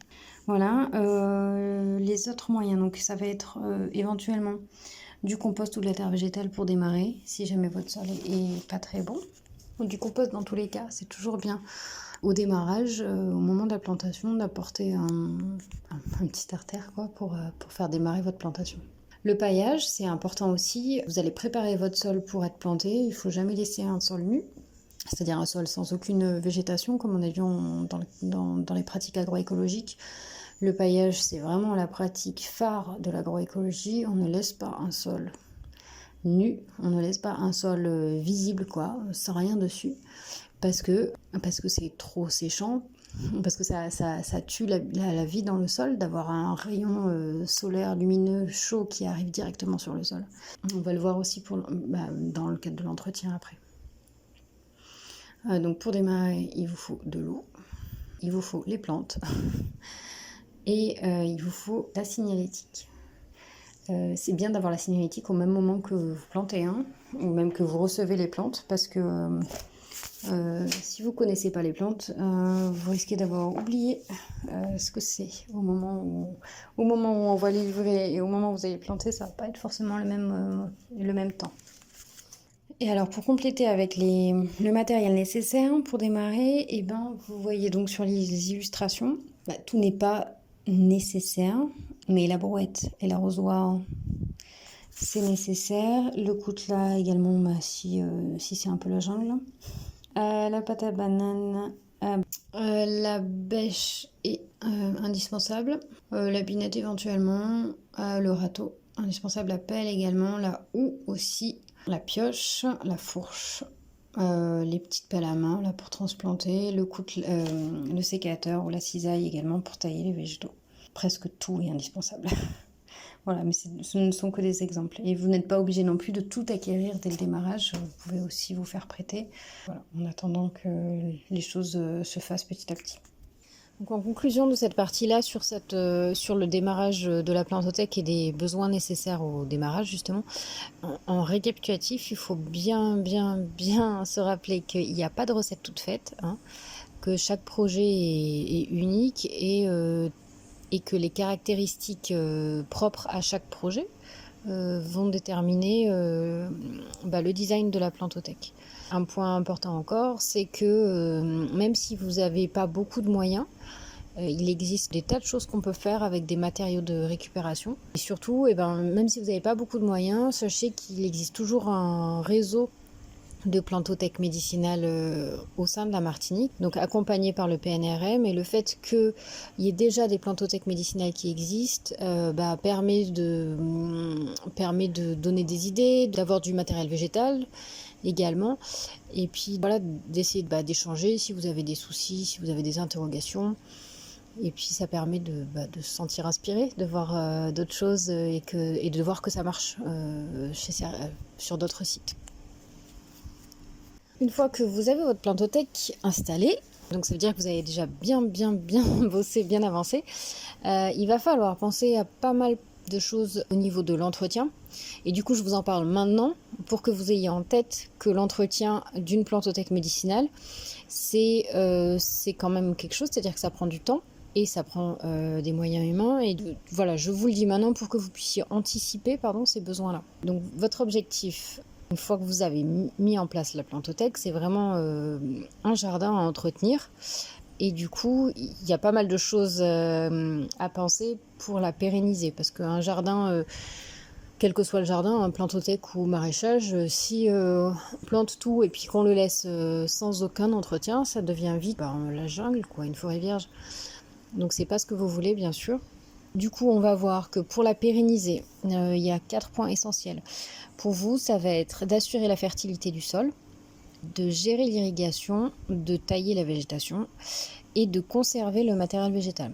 Conserver le matériel végétal, ça veut dire conserver les plantes que vous avez dans la plantothèque. Au cas où il y ait des pieds qui meurent, il y ait un cyclone qui ravage tout, ou bref, peu importe, il faut que vous puissiez conserver ce matériel-là. Voilà, donc on va balayer rapidement ça sur un fond agroécologique, bien entendu. On va réaborder les notions qu'on a vues en agroécologie en première partie. Donc normalement, ça devrait aller tout seul. Alors, dans l'entretien de votre plantothèque, donc on va commencer avec la fertilité du sol. Comme en agroécologie, je vous le rappelle, on mime les processus naturels d'un écosystème naturel et on les reproduit à l'échelle d'une parcelle agricole ou de la plantothèque. Parce que, pour rappel encore, une forêt n'a besoin de personne pour pousser et pour croître et se développer et avoir une vie très très longue. La nature se suffit à elle-même, elle n'a vraiment besoin de personne. Donc vous allez essayer sur votre plantothèque de faire en sorte d'avoir un écosystème qui réponde à cette même règle, c'est-à-dire n'avoir besoin de personne. Donc il faut recréer un écosystème où il y a un cycle naturel qui s'installe. Alors, à la différence près que vous, ça va être un petit écosystème, en général, peut-être que vous avez un grand terrain, mais en général, c'est des petites surfaces. Et a priori, vous allez vouloir mettre beaucoup d'espèces dans un petit espace. Donc vous allez densifier, un peu comme l'exemple qu'on a vu à Tivoli, on densifie sur un petit espace pour pouvoir en mettre un maximum. Donc on va devoir assurer une fertilité du sol pour répondre aux besoins de toutes ces plantes-là, qui sont donc très denses, mais qui ont, alors ça va être des réseaux racinaires différents parce que vous allez probablement planter des plantes différentes, c'est-à-dire arbres, arbustes et herbacées, plantes couvrantes au sol. Et donc les racines, les systèmes racinaires vont explorer différentes strates du sol. Toujours est-il que donc il va falloir assurer cette fertilité du sol pour toutes ces plantes-là. Dans un milieu naturel, c'est les feuilles mortes et les branches mortes qui tombent au sol et qui, en se décomposant, reconstituent une couche d'humus et en se dégradant grâce aux bactéries et aux champignons, restituent ces minéraux et ces nutriments à l'état soluble pour les plantes. Donc vous allez devoir compenser peut-être ou ajouter en fait tous ces débris-là végétaux qui tomberaient naturellement. Comme dans une forêt, vous allez en ajouter en grande quantité parce que vous avez beaucoup plus de plantes et que du coup, si vous voulez constituer un sol, être sûr que votre sol soit fertile, autant en ajouter un maximum. Donc ajouter des débris végétaux, hein. Ça peut être de toutes sortes, de la tonte d'herbe aux branches. Alors il vaut mieux que ce soit des branches coupées en petits morceaux parce que ça se dégrade plus rapidement quand c'est en petits morceaux. Ça peut être des feuilles mortes, voilà, même du carton. Et voilà, si vous avez un sol en bonne santé, vous aurez des plantes en bonne santé. Donc c'est ça qu'on va chercher à faire, hein. Là pour la plantothèque, c'est pas tant de se soucier de se dire ah ma plante elle est un peu jeune, peut-être elle a des carences et tout ça. Si c'est le cas, alors du coup ça veut dire qu'il y a un problème dans le sol et il faut se concentrer sur le taux de matière organique, enfin sur le fait qu'il n'y ait pas assez de matière organique dans votre sol, qu'il n'y ait pas de choses suffisantes. Et du coup, il faut se concentrer sur des apports massifs de paillage, de branches mortes, de feuilles mortes. Alors pour démarrer sur l'entretien de la plantothèque, on va donc parler de la fertilité du sol, comment assurer votre fertilité du sol. Votre plantothèque médicinale, elle a été designée, elle a été conçue pour reproduire un écosystème naturel. Vous allez avoir donc beaucoup d'espèces très différentes qui en plus cohabitent pas forcément dans un milieu naturel, en milieu naturel en général ensemble. Et il y a des fortes chances que vous ayez un espace relativement restreint et que vous ayez envie de mettre plein de plantes parce que le choix est assez énorme. Dans les plantes médicinales Trami, on a souvent envie d'en mettre beaucoup. Donc un peu comme l'exemple de la plantothèque médicinale de Tivoli, là, vous allez sûrement vouloir densifier l'espace. Donc d'où l'intérêt d'être sûr que le sol que vous avez pourra assurer les besoins en nutrition de toutes vos plantes et arbres. Et ça sur du long terme. Parce que c'était bien la problématique de l'agriculture moderne, c'est qu'au bout d'un moment, les sols s'épuisent si on leur restitue rien. Hein, c'est comme, on prend, mais on redonne pas au sol. Et donc voilà, ils s'épuisent, et puis là, vous verrez rapidement vos plantes qui périclitent, qui déclinent, parce que donc encore un rappel, mais un sol en bonne santé donne des plantes en bonne santé. Et inversement, si votre plante n'est pas en bonne santé, vous le verrez, ça veut dire que le sol n'assure pas tout son rôle nutritif. C'est pour ça qu'on s'attache d'abord à rendre le sol fertile. C'est toujours la première des choses. Quand les plantes vont pas très bien, ça veut dire qu'il y a un souci au niveau de la nutrition. Donc comme dans la nature, une forêt se suffit à elle-même, c'est-à-dire qu'elle a besoin de personne pour grandir, pour croître et se développer.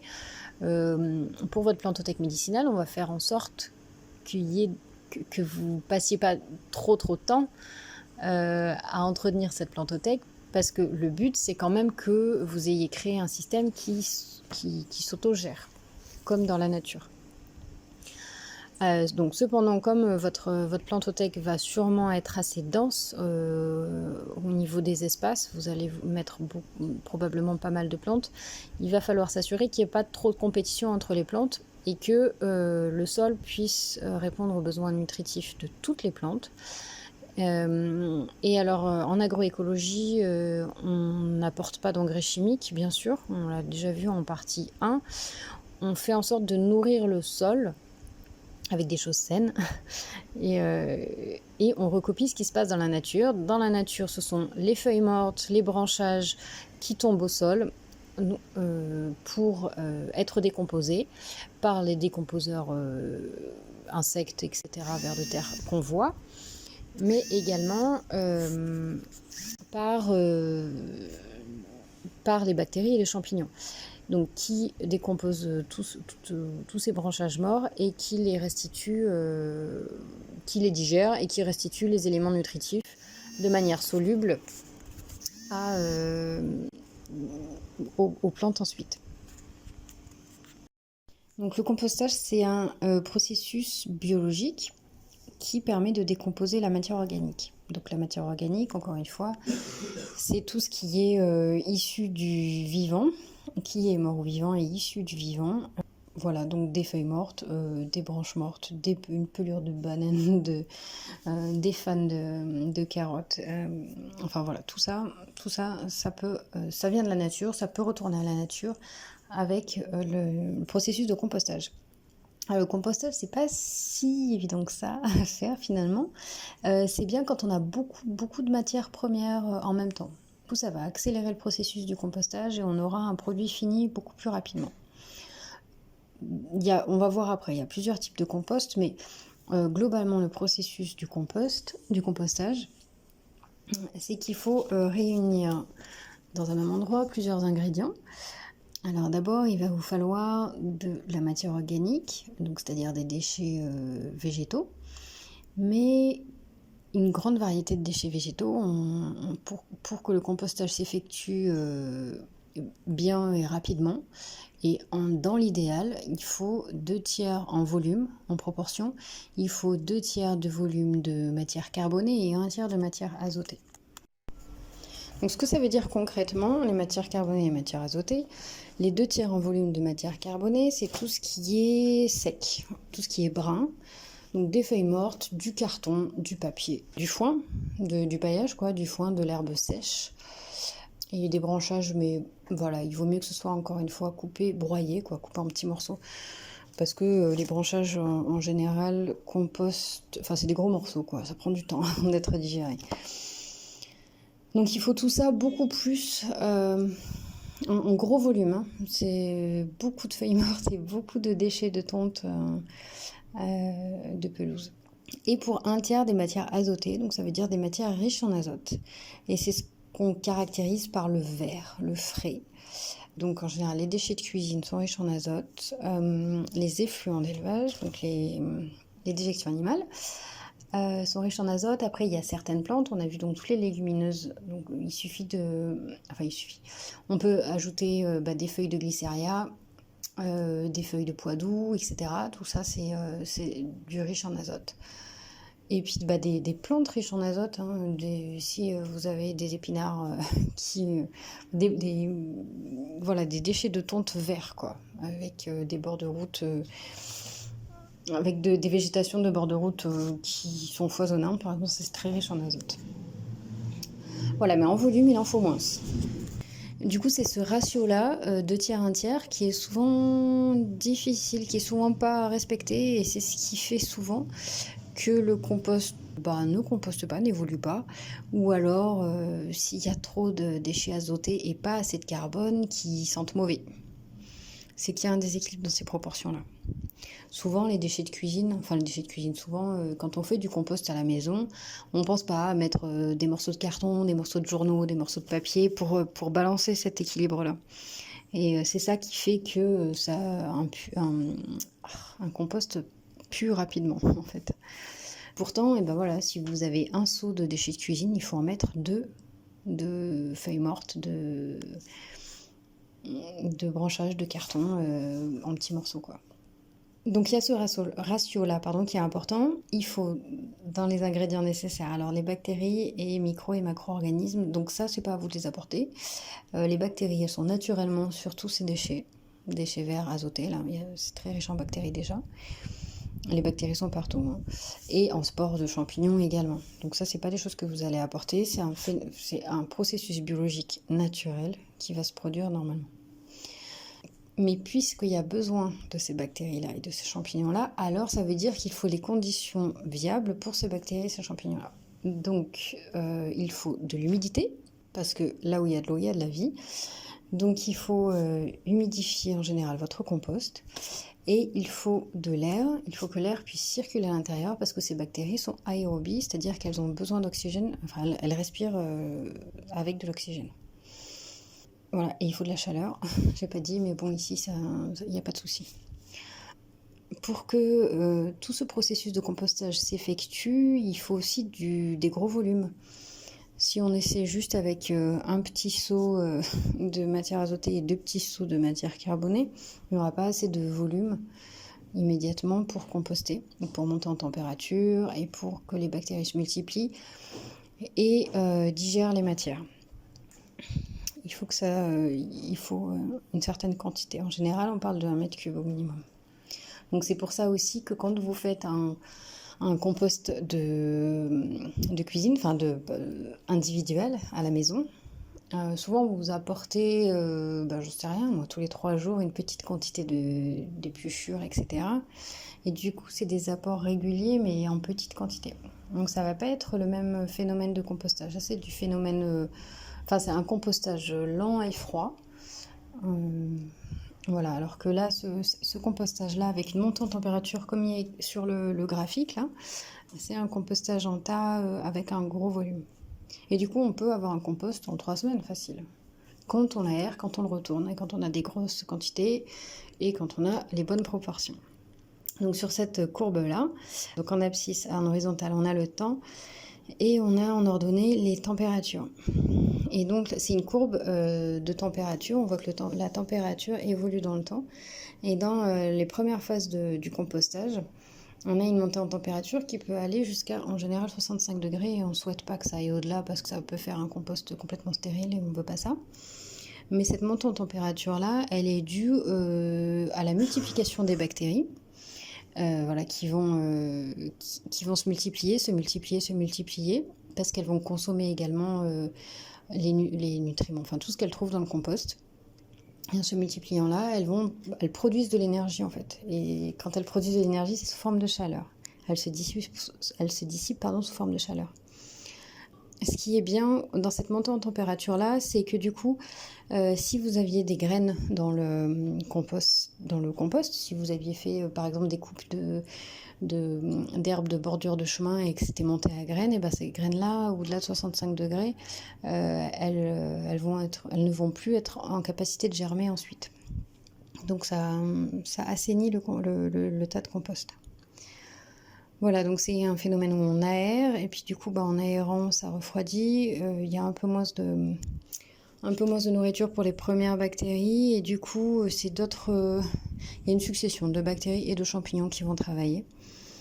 Voilà, pour arriver à un produit stable.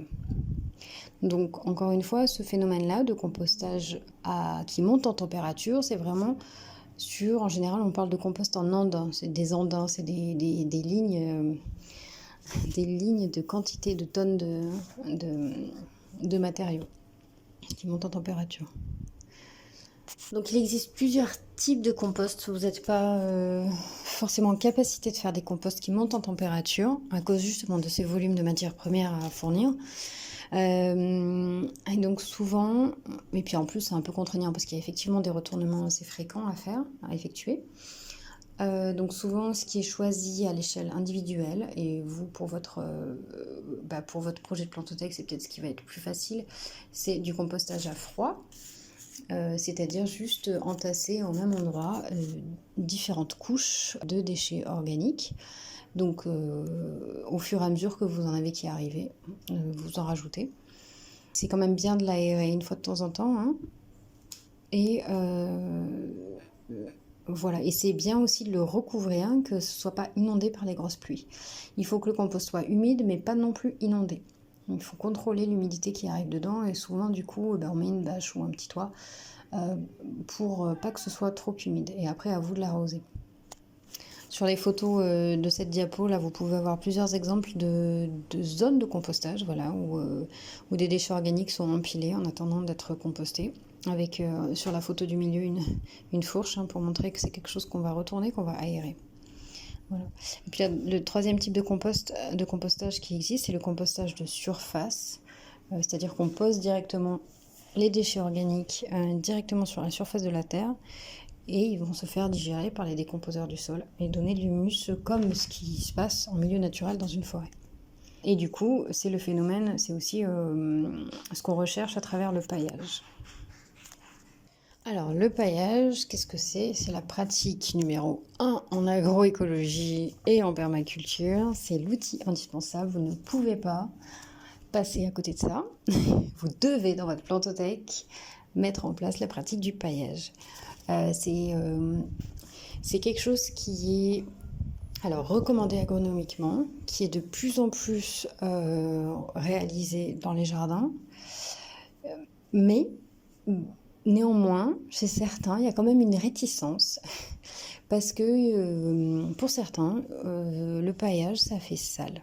Donc certains préfèrent avoir le sol nu, complètement désherbé, avec aucune mauvaise herbe, et un sol impeccable, juste la terre, plutôt que de voir des feuilles mortes et de l'herbe coupée, séchée par terre.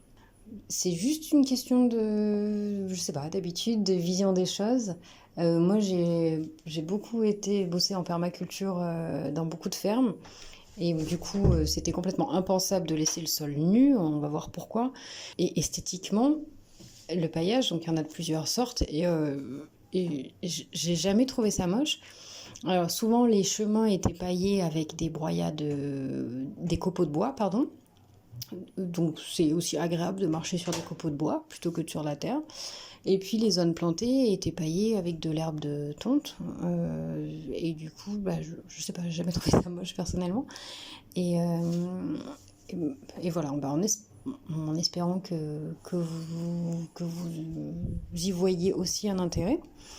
Donc le paillage, On l'a vu juste avant puisque ça faisait suite au compostage, c'est un outil de compostage, c'est-à-dire que on va donner de la matière première aux décomposeurs du sol et aux bactéries du sol pour se nourrir et pour restituer tout ce que contient le paillage au sol et pour créer de l'humus. C'est vraiment un outil pour assurer la fertilité du sol. Plus on donne au sol et plus le sol va être riche et pouvoir fournir aux plantes. Il n'y a rien de plus logique. Ensuite, le paillage, ça permet donc une économie d'irrigation puisqu'on couvre le sol et donc on le protège des rayons directs du soleil et de la chaleur. C'est important d'appliquer, de mettre une couche de paillage assez conséquente. Si on met juste 2 cm d'herbe coupée, on ne va pas isoler le sol de la chaleur. Le sol va quand même risquer de sécher. Il faut bien mettre 10 cm pour créer cette couche d'isolation qui permettent qui freinent les rayons du soleil et du coup qui permettent de garder une certaine humidité dans le sol. Voilà, le paillage, ça fait un peu une zone tampon en fait. Ça permet d'avoir un sol beaucoup moins chaud et du coup ça permet d'économiser de l'eau pour arroser parce qu'on garde l'humidité du sol. L'humidité du sol ne va pas s'évaporer. Ça constitue aussi une barrière physique aux mauvaises herbes, c'est-à-dire que cette bonne couche de paillage-là va empêcher des graines de mauvaises herbes, entre guillemets, ou d'herbes indésirables de germer. Enfin, ça va pas les empêcher de germer, mais en tout cas, ça va les empêcher de grandir. La graine va germer et puis, ne voyant plus de lumière, va dépérir. Quand c'est une couche assez importante, encore une fois, c'est une couche de juste 2 cm, ça va ni maintenir une humidité du sol, ni empêcher les mauvaises herbes de germer. Donc ça maintient aussi la température du sol constante. Et ça c'est important parce que un sol en plein cagnard par exemple, donc très très chaud et très sec, et toute la vie du sol, si on parle des vers de terre, parce qu'ils sont emblématiques, les vers de terre, ils n'aiment pas cette chaleur-là, donc ils vont aller très profondément se réfugier aux profondeurs beaucoup plus fraîches. Les bactéries, c'est pareil, au-delà de 30 degrés, elles sont inactives, certaines bactéries du sol, et elles ont besoin d'humidité et d'une température avoisinant 25 degrés. Donc au-delà de 30 degrés, voire plus, ces bactéries-là sont complètement inactives, et des bactéries inactives, ça veut dire un sol inactif et donc pas vivant. Et nous, on veut vraiment un sol vivant pour fournir un maximum de nutriments aux plantes. Et parce qu'on aime la vie aussi, en agroécologie. Donc, on cherche à maintenir cette température-là constante. Alors, on fait vraiment une zone tampon grâce à ce paillage. Et c'est très important d'avoir du paillage constamment, pendant toutes les saisons. Même la saison humide. D'ailleurs, la saison humide, avec l'humidité et la chaleur, le paillage il diminue à vue d'œil. Et du coup, ça demande un apport régulier. Pourquoi ? Pour assurer la fertilité du sol. Alors, ce qu'on peut utiliser comme paillage, en général, c'est vraiment 2 herbes de tonte qui sont empilées en tas et qui sèchent.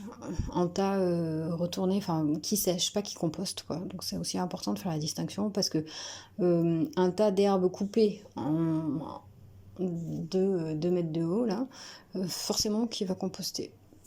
Donc il faut un peu l'éparpiller pour faire sécher l'herbe pour que ça reste du paillage que vous allez réutiliser après. Donc ça peut être ces herbes coupées là, ça peut être du broyat de bois découpé en morceaux. Souvent on utilise ce qu'on trouve autour de la plantothèque, de votre site. Donc par exemple si vous avez des haies de glycéria, ça se taille régulièrement, donc on peut utiliser les feuilles de glycéria en paillage. Ici en Martinique, vous voyez souvent sur les bords de route des sacs noirs. En général, c'est rempli de déchets organiques de personnes d'individuels qui ne savent pas qu'en faire. Et du coup, moi, je vous recommande de les récupérer parce que c'est de la bonne matière première. Nous, à l'association, on récupère beaucoup de déchets organiques des services techniques de la ville de Fort-de-France qui nous les livrent et du coup, on s'en sert en paillage et pour réaliser du compost. Du coup, il y a une diversité de matières organiques Et on aime la diversité parce que ça crée aussi, enfin ça apporte aussi divers éléments nutritifs pour les plantes. Et du coup, ça arrive qu'on ait des sacs de feuilles mortes de manguier, des sacs de feuilles mortes de tamarin, des sacs de, je sais pas, des tailles de bougainvillier. On a vraiment de tout et de l'herbe de tonte de bord de route avec beaucoup de mortier plastique d'ailleurs. Mais tout ça, on peut utiliser en paillage. Voilà, après avoir fait sécher. Donc où trouver le paillage? C'est ça, c'est vraiment où est-ce que vous pouvez vous pouvez glaner ça à droite à gauche. Moi en France, j'ai une région, enfin un climat méditerranéen, donc dans mon jardin j'ai pas beaucoup d'herbes, mais par contre sur les bords de route, j'allais chercher le soir avec la faucille, je coupais des sacs d'herbes de bord de route et que je ramenais pour pailler chez moi. Donc vraiment tout est possible, après faut oser. Alors sur les photos là, en bas à gauche c'est en Asie et le paillage est réalisé avec des chaumes de riz. Après la récolte de riz, donc le riz c'est une céréale, donc toutes les chaumes de la céréale sont utilisées en paillage. Il y a la bagasse aussi ici qui peut être utilisée. C'est un produit dérivé de la canne. On peut utiliser en paillage. Après, il y a des choses plus ou moins intéressantes. Par exemple, les feuilles de bambou. Il y en a beaucoup. Enfin, c'est facile à trouver. Après, c'est riche en silice. Du coup, ça peut acidifier le sol. Et puis, ça crée un super tapis, les feuilles de bambou. Par contre, en général, il n'y a rien qui pousse dessous, justement, parce que ça crée un milieu un peu plus acide. Les feuilles d'eucalyptus également, c'est riche en huile essentielle, et ça a un effet aussi un peu allélopathique, et les choses ne poussent pas dessous. Donc ça peut être éventuellement intéressant pour du paillage de chemin. Éventuellement, voilà. On peut aussi utiliser du carton, tiens, c'est moche par contre, enfin, ça peut être moche, mais ça se dégrade vite et puis ça couvre rapidement, ça couvre aussi pas mal les mauvaises herbes. Voilà, ça peut être un premier paillage, un paillage dans un premier temps de secours quand on n'a rien d'autre. Voilà l'essentiel des paillages pour vous, pour une plantothèque, ce qui peut être intéressant. Alors ensuite, ce qui est très très important pour votre plantothèque, c'est d'avoir de l'eau, comme on a vu, pour le choix du site. Rapidement, ce que je vous disais, c'est quand même que ce qui est indispensable, c'est que vous ayez un point d'eau pour démarrer. Après, pour entretenir votre plantothèque et la pérenniser, il faut vous assurer d'avoir des réserves en eau assez importantes. En permaculture, on dit toujours qu'on ne peut pas se décharger d'une responsabilité aussi importante que la fourniture en eau auprès d'autres personnes. On ne peut pas se reposer sur une tierce personne pour nous fournir quelque chose d'aussi vital que l'eau. Donc il faut vraiment, pour vous, au jardin, avoir une ressource en eau indépendante du réseau. D'autant plus en Martinique que vous savez qu'il y a des coupures d'eau régulièrement et qu'on fait tous des réserves dans des bidons. Donc c'est important que vous ayez en place, si possible, c'est pas forcément possible partout, mais que vous ayez en place un système de récupération d'eau de pluie. Donc je pense que vous savez un peu comment on procède pour les systèmes de récupération d'eau de pluie, parce que en Martinique vous êtes aussi bien équipés avec des grosses citernes où il existe des kits là pour récupérer de l'eau de pluie des gouttières et de les conduire avec parfois des filtres, de les conduire dans des citernes de je sais pas 600 litres, 1000 litres. Voilà, on peut même cumuler ces citernes, l'une en dessous de l'autre, pour que le trop-plein aille alimenter une deuxième. Toujours bien, dans la mesure du possible, d'avoir ces cuves de récupération d'eau en hauteur pour avoir un peu de pression pour arroser après. Donc soit les surélever, soit si vous avez un terrain en pente, essayez de faire un système de récupération plutôt en haute pente. Et puis ne pas oublier bien évidemment de recouvrir, si c'est juste des bidons, de recouvrir avec des filets anti-moustiques, voilà, pour pas que ce soit des nids à larves de moustiques. Alors ensuite pour l'irrigation, donc admettons vous avez vos stockages d'eau de pluie en cuve. On peut aussi envisager des stockages d'eau temporaires. pour les climats un peu plus séchants, et du coup ça peut être créer des zones de dépression dans le sol pour stocker l'eau temporairement et pour éviter qu'elle ne ruisselle et qu'elle sorte de votre parcelle. Voilà, ça s'appelle les stockages d'eau temporaires. Et à contrario, il y a toute une gestion également des eaux pluviales, parce que si justement vous voulez éviter que lors de forts événements, forts événements orageux, si vous voulez éviter que les eaux emportent là, comme des torrents vos zones de plantation, il faut penser en amont du projet à quel chemin prend l'eau naturellement, et si vous devez créer comme des conduits d'évacuation, en fait des chenaux d'évacuation d'eau pluviale pour éviter que ces eaux pluviales n'entraînent vos zones de plantation. Ça, c'est à penser en amont.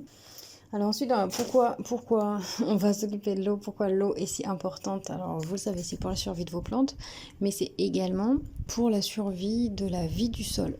Si vous avez commencé à préparer des zones de plantation, que vous n'avez pas eu le temps de planter, il faut pailler dans un premier temps pour éviter que tout votre travail ne s'assèche, on va dire.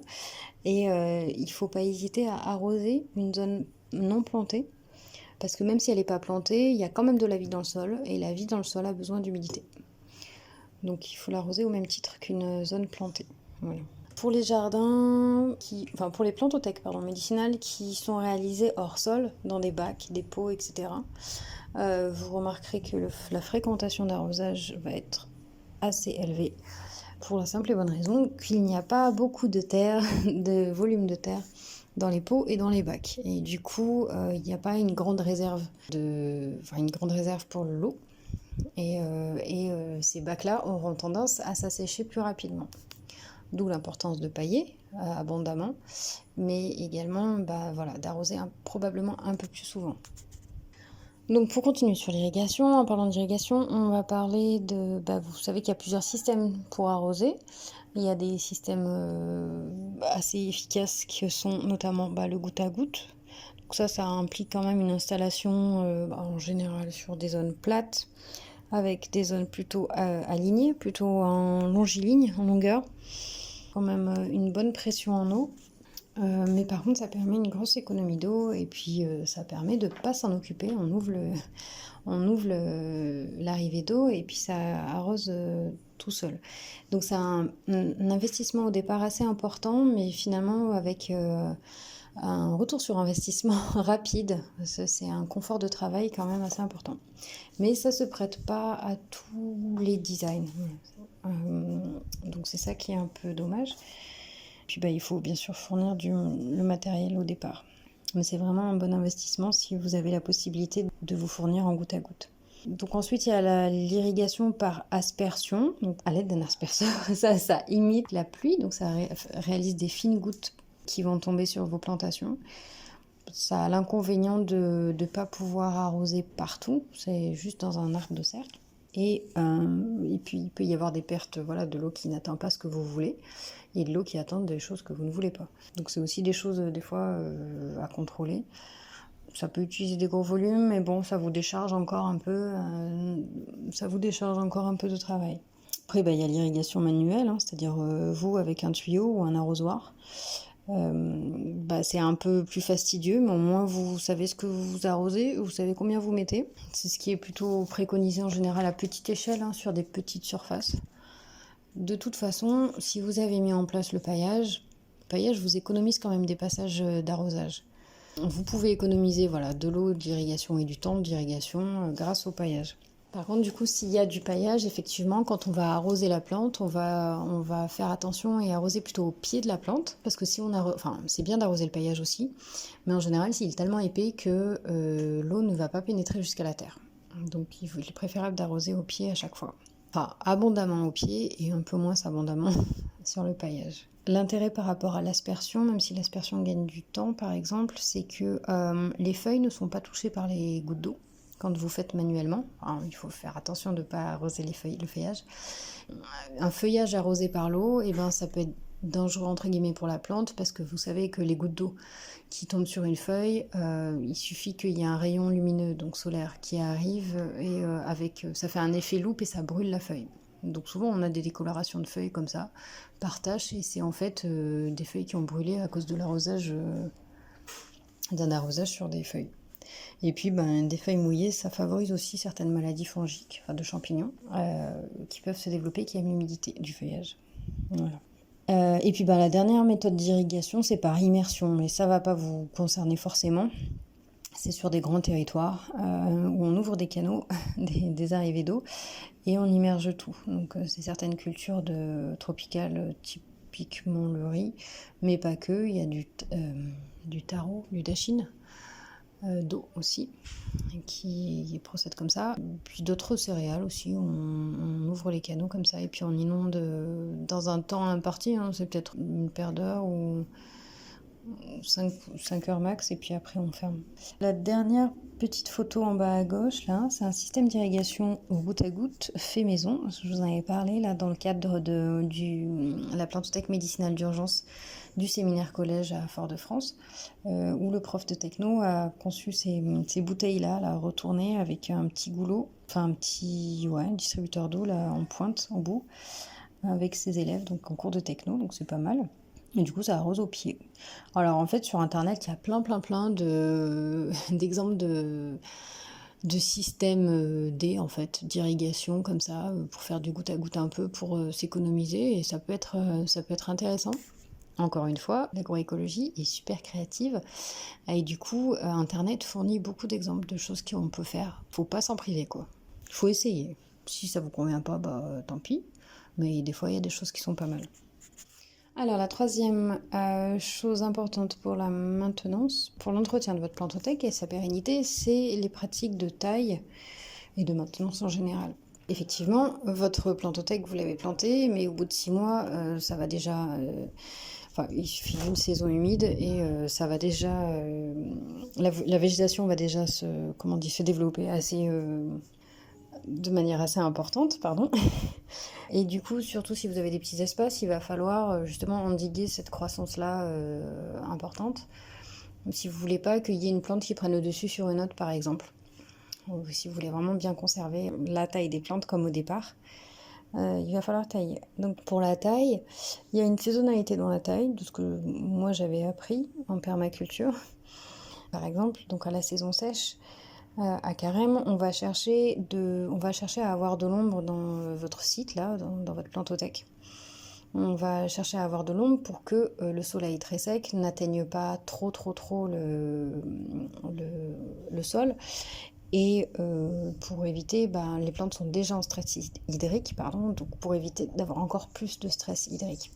On va laisser un maximum de feuillage pour créer un milieu un peu plus humide, parce que les feuilles créent de l'humidité grâce à l'évapotranspiration. Et donc on va essayer de ne pas tailler pendant Carême. Et par contre, c'est au moment de la saison humide qu'on va pouvoir tailler, quand les pluies sont beaucoup plus importantes que l'évapotranspiration, et que du coup la végétation va de nouveau exploser, que là vous allez pouvoir tailler. Et du coup la taille a des milliards d'intérêts, non pas des milliards d'intérêts, mais beaucoup d'intérêts pour vous de manière agroécologique. Alors le premier intérêt, c'est que on va avoir un effet, on va conserver l'effet esthétique que vous aviez dès le départ. Ça peut être aussi pour former des arbres. Former des arbres, c'est donner la forme que vous vouliez à certains arbres. Souvent, on parle de taille de forme pour les fruitiers. Ça va permettre donc de gérer des petits espaces, comme je vous disais. Il ne faut pas que ce soit envahi. Il faut que vous ayez toujours accès, notamment à vos plantes. Donc, voilà. Et puis, ça permet de réaliser des récoltes. C'est quand même des plantes médicinales, après tout. Donc, pourquoi ne pas récolter à cette période-là ? Ça permet de fortifier les plants. Ça permet d'utiliser les résidus de taille pour pailler ou en engrais verts. Donc ça, par exemple, au jardin partagé de Traînel Citron, on le fait beaucoup. On a beaucoup de Hyprané, Feralgan et Brisé. Tout ça pousse très très bien. Moringa aussi. Cassia alata aussi. Donc tout ça, on taille, pam pam, et on met sur les chemins ou sur les zones à planter. Voilà, en paillage. C'est vraiment du matériel top, quoi, en fait. on taille et on remet au sol. On réalise le cycle naturel d'un milieu naturel. Et puis la taille permet aussi donc d'aérer les végétaux, c'est-à-dire que on va supprimer des feuilles et supprimer des branches, et du coup on va permettre à l'air de passer, on va permettre des courants d'air entre les branches et les arbres, et d'aérer comme ça le milieu entre les branches. Ça permet de ne pas favoriser les maladies fongiques, les champignons, qui aiment l'humidité constante. Donc s'il y a un peu de vent qui passe entre les branches, c'est mieux. Voilà, ça limite les conditions favorables pour les champignons. Et puis le dernier avantage de la taille, c'est de récupérer du matériel de bouturage. Donc ça, ce sera la dernière partie, on verra après. Mais c'est aussi très très important. Et puis la taille, ça permet aussi de faire durer certaines plantes.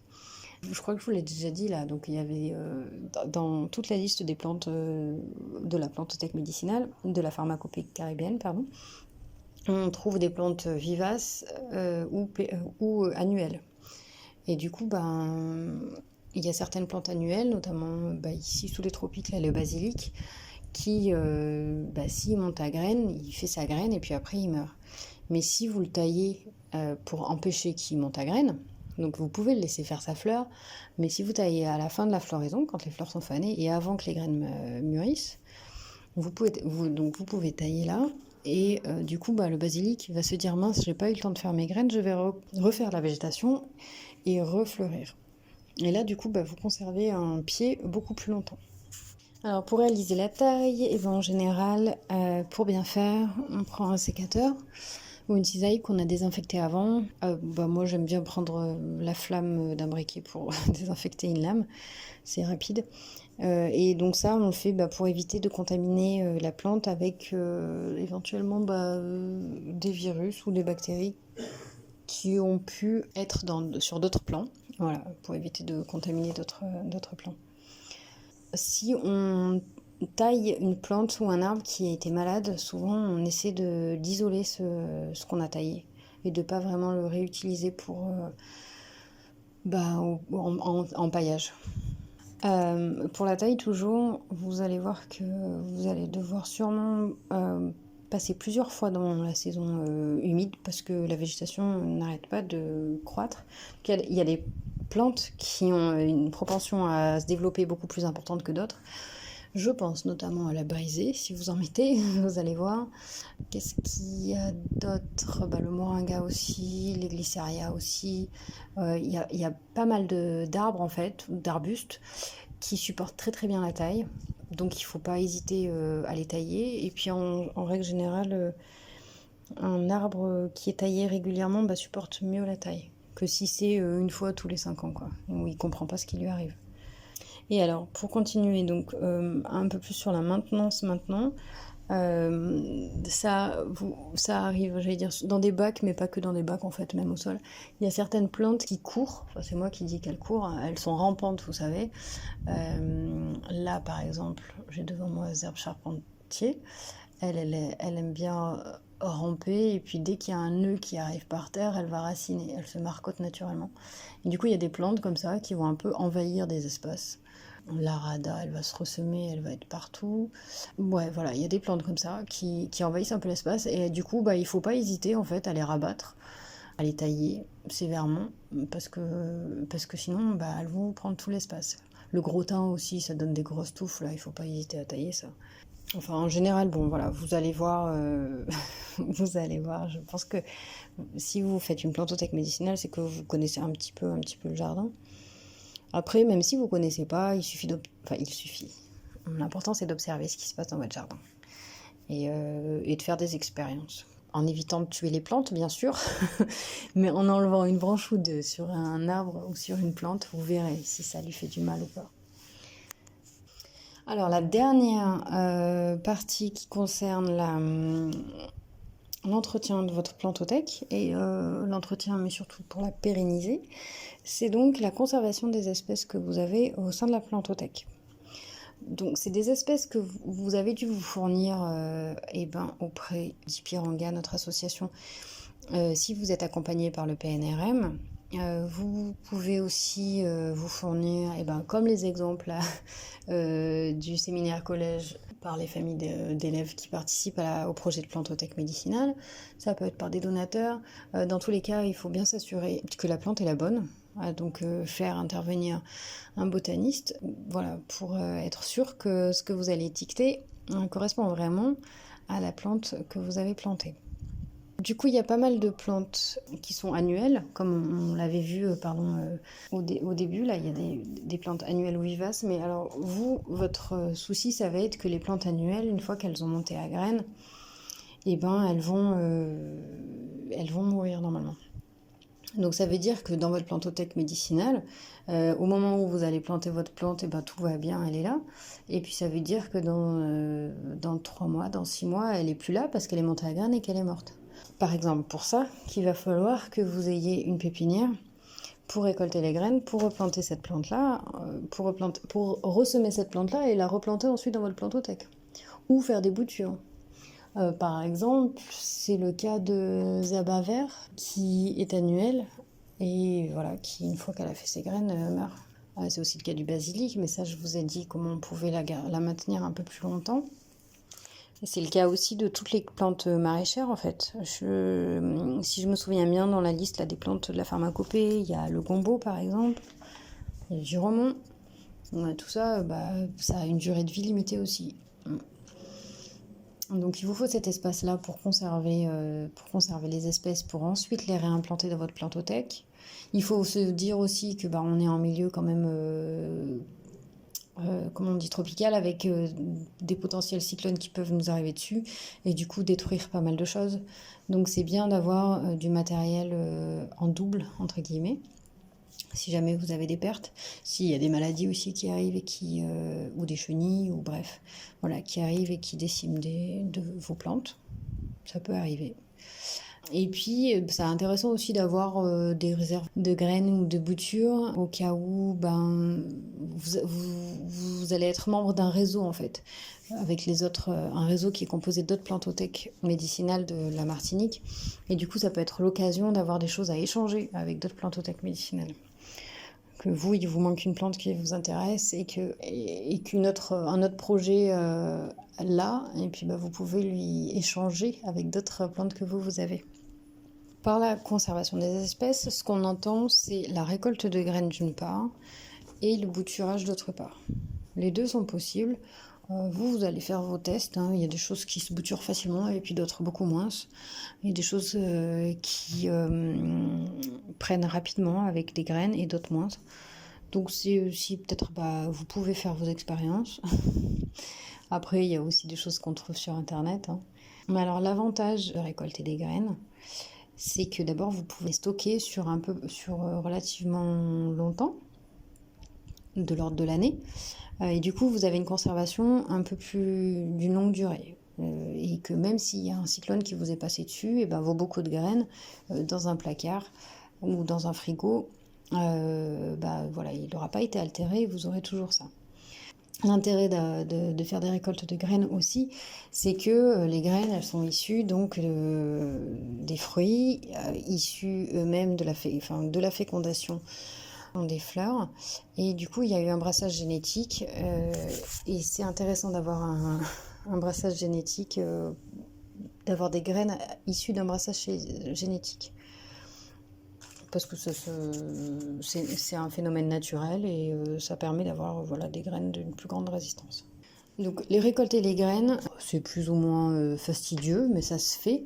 Ce qui est très très important, c'est le séchage, parce que les graines, parfois, donc elles sont dans des fruits un peu humides, et tout ça, si vous le mettez directement dans un sachet, ça peut vite moisir et puis vous n'avez plus rien. Donc il faut laisser un peu à l'air libre, pas en plein vent, pas en plein soleil, à l'ombre, dans une pièce où il y a de l'air mais pas un courant d'air. Laisser sécher quelques jours et ensuite mettre à l'abri, donc dans un sachet bien étiqueté en mettant la date de récolte et bien sûr quelle plante c'est. Et puis après le stocker dans un milieu sec. Donc ça peut être un placard, vous êtes sûr que ce soit sec, ça peut être un frigo, c'est encore plus idéal. Après, ce que vous pouvez aussi faire, c'est réensemencer directement. Vous pouvez récolter des graines, donc, et les faire sécher, et les mettre en sachet, et les stocker. Et vous pouvez aussi directement les réensemencer dans votre zone. Je pense à Zerba vert, encore une fois. C'est quelque chose qui se réensemence naturellement dans un jardin. C'est une mauvaise herbe. Et du coup bah, vous pouvez couper les branches montées à graines et fanées et les remettre, les enfouir un peu, là, enfin les enfouir ou pas, à la surface de votre sol en dégageant un peu le paillage pour permettre la germination. Et puis du coup, donc ça c'était par les graines. Après, on peut conserver les espèces par le bouturage. Du coup, le bouturage, c'est vraiment réaliser des clones du pied mère. Donc, c'est couper une partie de la plante, la mettre dans l'eau ou dans la terre et attendre qu'il y ait une différenciation cellulaire et que les cellules de la tige et à la base des nœuds, là, des bourgeons, deviennent des cellules racinaires, voilà, et se transforment en racines. Donc, il y a pas mal de... Donc, enfin, l'intérêt par rapport à la graine, c'est que c'est relativement rapide. Et c'est qu'on a un plan adulte beaucoup plus rapidement qu'avec une graine. Après, le désavantage par rapport à une graine, c'est que le système racinaire va être pas aussi performant et pas aussi épais et puissant que lorsque le système racinaire naît d'une graine. Donc c'est le moyen de reproduire un pied mère en plusieurs exemplaires rapidement. On peut faire des tas de boutures, on peut avoir directement, je sais pas moi, 20 pieds de basilic très rapidement. Donc pour réaliser des boutures, on prend des tiges saines qui ne sont pas porteuses de maladies apparentes. Et donc on va couper une tige où on possède au minimum le bourgeon terminal plus au moins 3 nœuds. Donc les nœuds, ce sont là où il y a le bourgeon à la base de la feuille. En général, on fait du bouturage dans l'eau pour les tiges herbacées, donc vertes, qui n'ont pas d'écorce. Et pour les tiges ligneuses, donc qui ont une écorce, qui ont du bois, en général, on dit qu'on peut mettre directement en pleine terre. Mais avec des branches du coup un peu plus conséquentes, un peu plus longues. Alors le bouturage, ça marche pas à 100%. Il y a toujours de la perte, hein. C'est comme pour la germination des graines. C'est pas parce que ça va pas marcher une fois que ça marchera pas des fois suivantes. Des fois c'est question de saisonnalité, de la lune. Faut pas... voilà, c'est pas parce que vous avez pas réussi une fois que ça veut dire que vous n'avez pas la main verte. Non, faut essayer de comprendre ce qui allait pas et puis réessayer éventuellement. Les semis comme le bouturage, c'est des choses qui demandent de l'attention quotidiennement dans votre pépinière et notamment de l'arrosage quotidien. Il faut pas que la terre soit complètement inondée, mais il faut pas que ce soit sec non plus, bien sûr. Votre pépinière, il faut pas que ce soit non plus en plein soleil pour éviter tout stress aux plantes. La plante doit focaliser son énergie sur faire des racines dans un premier temps et pas sur lutter contre la chaleur. Voilà. Voilà, donc là, on a abordé un peu tous les sujets sur comment pérenniser votre plantothèque. J'ai pas du tout abordé la dimension humaine et la dynamique de groupe que vous allez devoir maintenir au fil des années pour continuer à travailler ensemble autour de ce projet-là, qui n'est pas des moindres non plus, hein. Moi, je me suis vraiment attachée à parler des aspects agronomiques. Voilà, en espérant avoir balayé un peu tout, mais j'ai effectivement balayé les choses. Je rentre pas dans les détails de toutes les thématiques parce que c'est pas l'objet non plus. Vous allez avoir une partie pratique par la suite, une fois que vous aurez bien pensé en groupe votre projet et que vous serez tous d'accord sur quoi faire, que vous aurez observé votre site en groupe et que du coup on sera à même de venir et de proposer une expertise pour voir ensemble, Ipiranga et vous, de quelle manière on peut concevoir une plantothèque médicinale sur votre site.